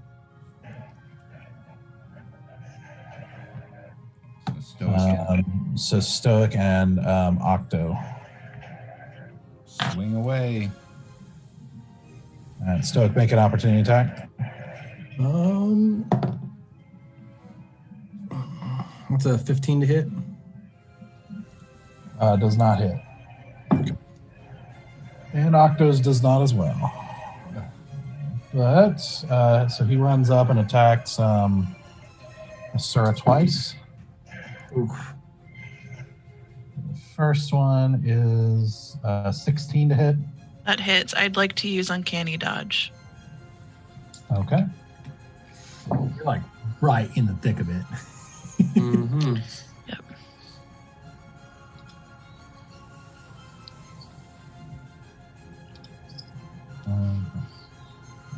So 12 damage. Was that already halved, or is that 6 damage? 6 damage. Okay. The second one.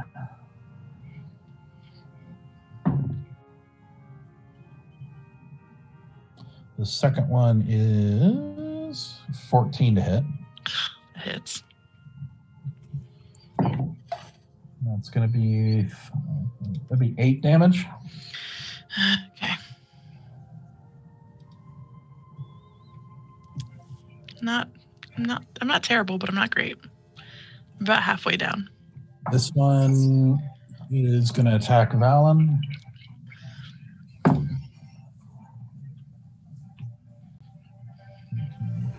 So the first one's a total 20. The second one's an 18. I assume those hit. Yep, Valen? both of them do. Yep, both of them do. So the first one is 11 damage, and the second is 13. So 24 total.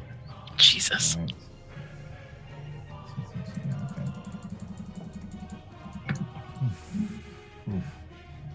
All right, That's this rough. one is also attacking you.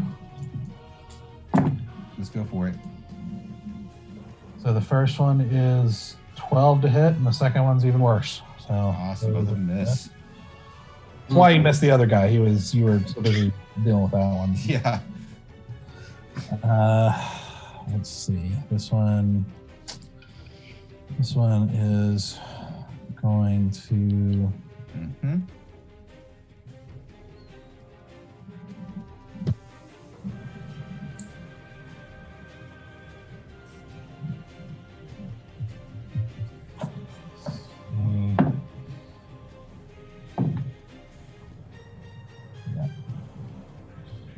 So this one's running over here. Again, seeing the guys attacking the Archpriest. Yep. Yep. Girl, I should say. We're so dead now. He takes 2 attacks. So the first one is a 24 to hit. That hits. Second is an 11. Does not hit. So the first one is 14 damage. I'm unconscious. Oh no. Cool. Yep. It goes down. All right. Next is Rydor.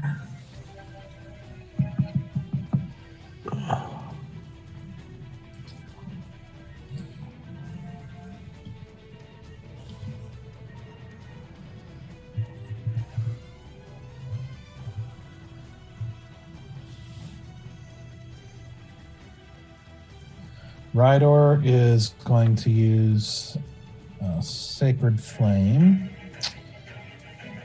I'm going to attack Bear. Okay. Okay. That's a 13 to hit. Nope. Miss. Oh. And as a bonus action, You see him cast the same spell that Octo cast on, with a similar effect to what he cast on Stoic earlier with Sanctuary. He casts on himself. So he is.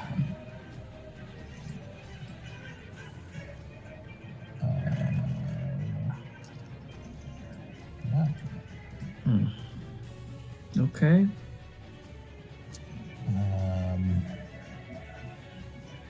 And he kind of moves to get behind this little pillar here. That's.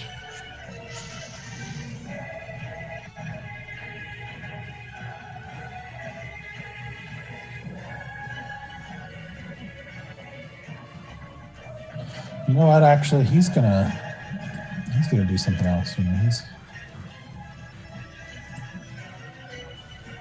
he actually shoves past that paladin and runs over here. Interesting. Okay. All right, so that brings us to Bear. Okay.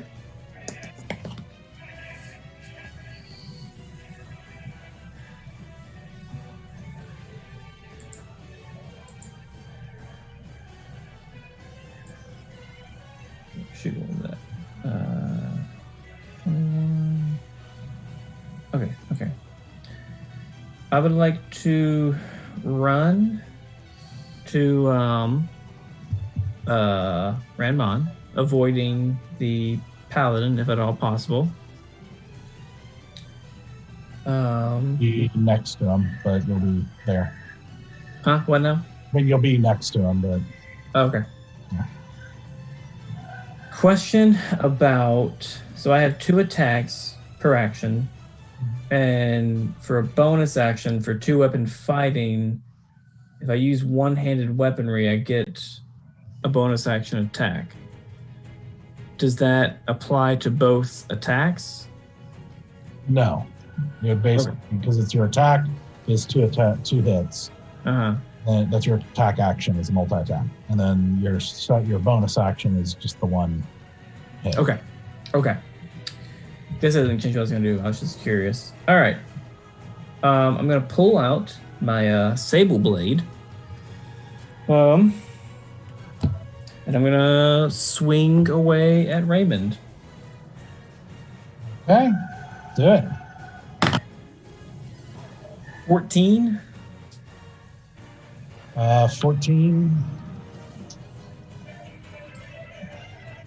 Hits. Perfect. That one is... Ooh, very nice. That one is 9 damage. Okay. Do that again, do like a little spin move. Go back again. There we go. 18. Hits. And that is not as great. That is 6 damage. And then as I come back, I'm just gonna slap him real hard across the face.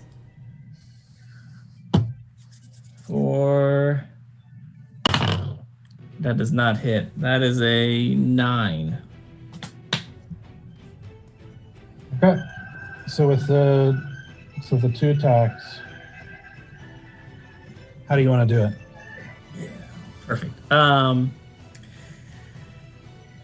gonna go 1 slash across the belly, and then the second slash, flipping my wrist right across the neck. So you're just like, that kind of bleeds out for a second.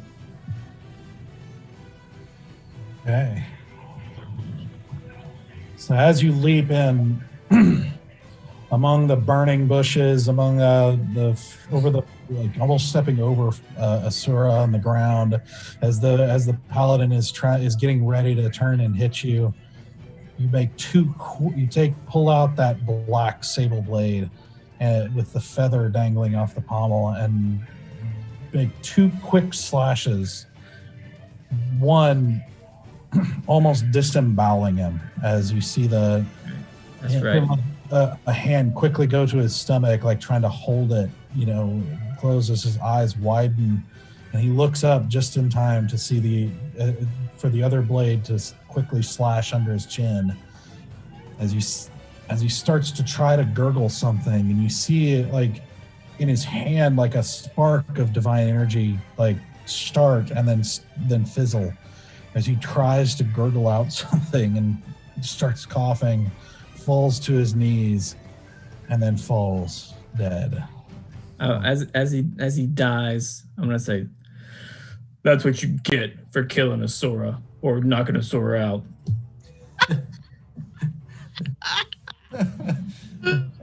But this is legitimately a John Woo moment. There's bears walking through, the seagulls flying out as he's going. So good. Oh, killed Raymond, y'all. Woo! All right, I love all y'all, but it is like real late, and I gotta hit the hay. Yeah. And I'm real happy that we killed Raymond. Right? Raymond. Yeah. We are still in combat, but that is a good place to end. So have to figure out what happens with the remainder of this. 2 weeks. Clean up the rest of this filth in 2 weeks. Right. Yeah. I just want to wake back up again. And thank you all for sticking with us for a little bit longer session. This is just an important battle. And yeah, it'll be interesting to see what happens next week. Yep. As you are having to finish the battle with you got fresh-looking paladins. You still got Rydor. You're in the midst of an entire compound of paladins and priests. Yep.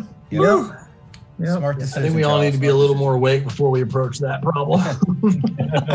Yeah. But next week we do have Chris doing part 2 of the prophecy of the seals. So, join in for that mayhem. Go with the flow, ride with the tide, live it, be it. Yeah, you just gotta. It's fine. Yep. Get your steel pants ready. Yep. All right. Well, thank you very much, guys. Again, we'll see you in 2 weeks for this, the next part of this, but then we'll see you next week for Chris's continuation of his series, where I'm a player, and we're all having a lot of fun with that. So we'll see you guys soon. Stay safe. Night, everybody. Night.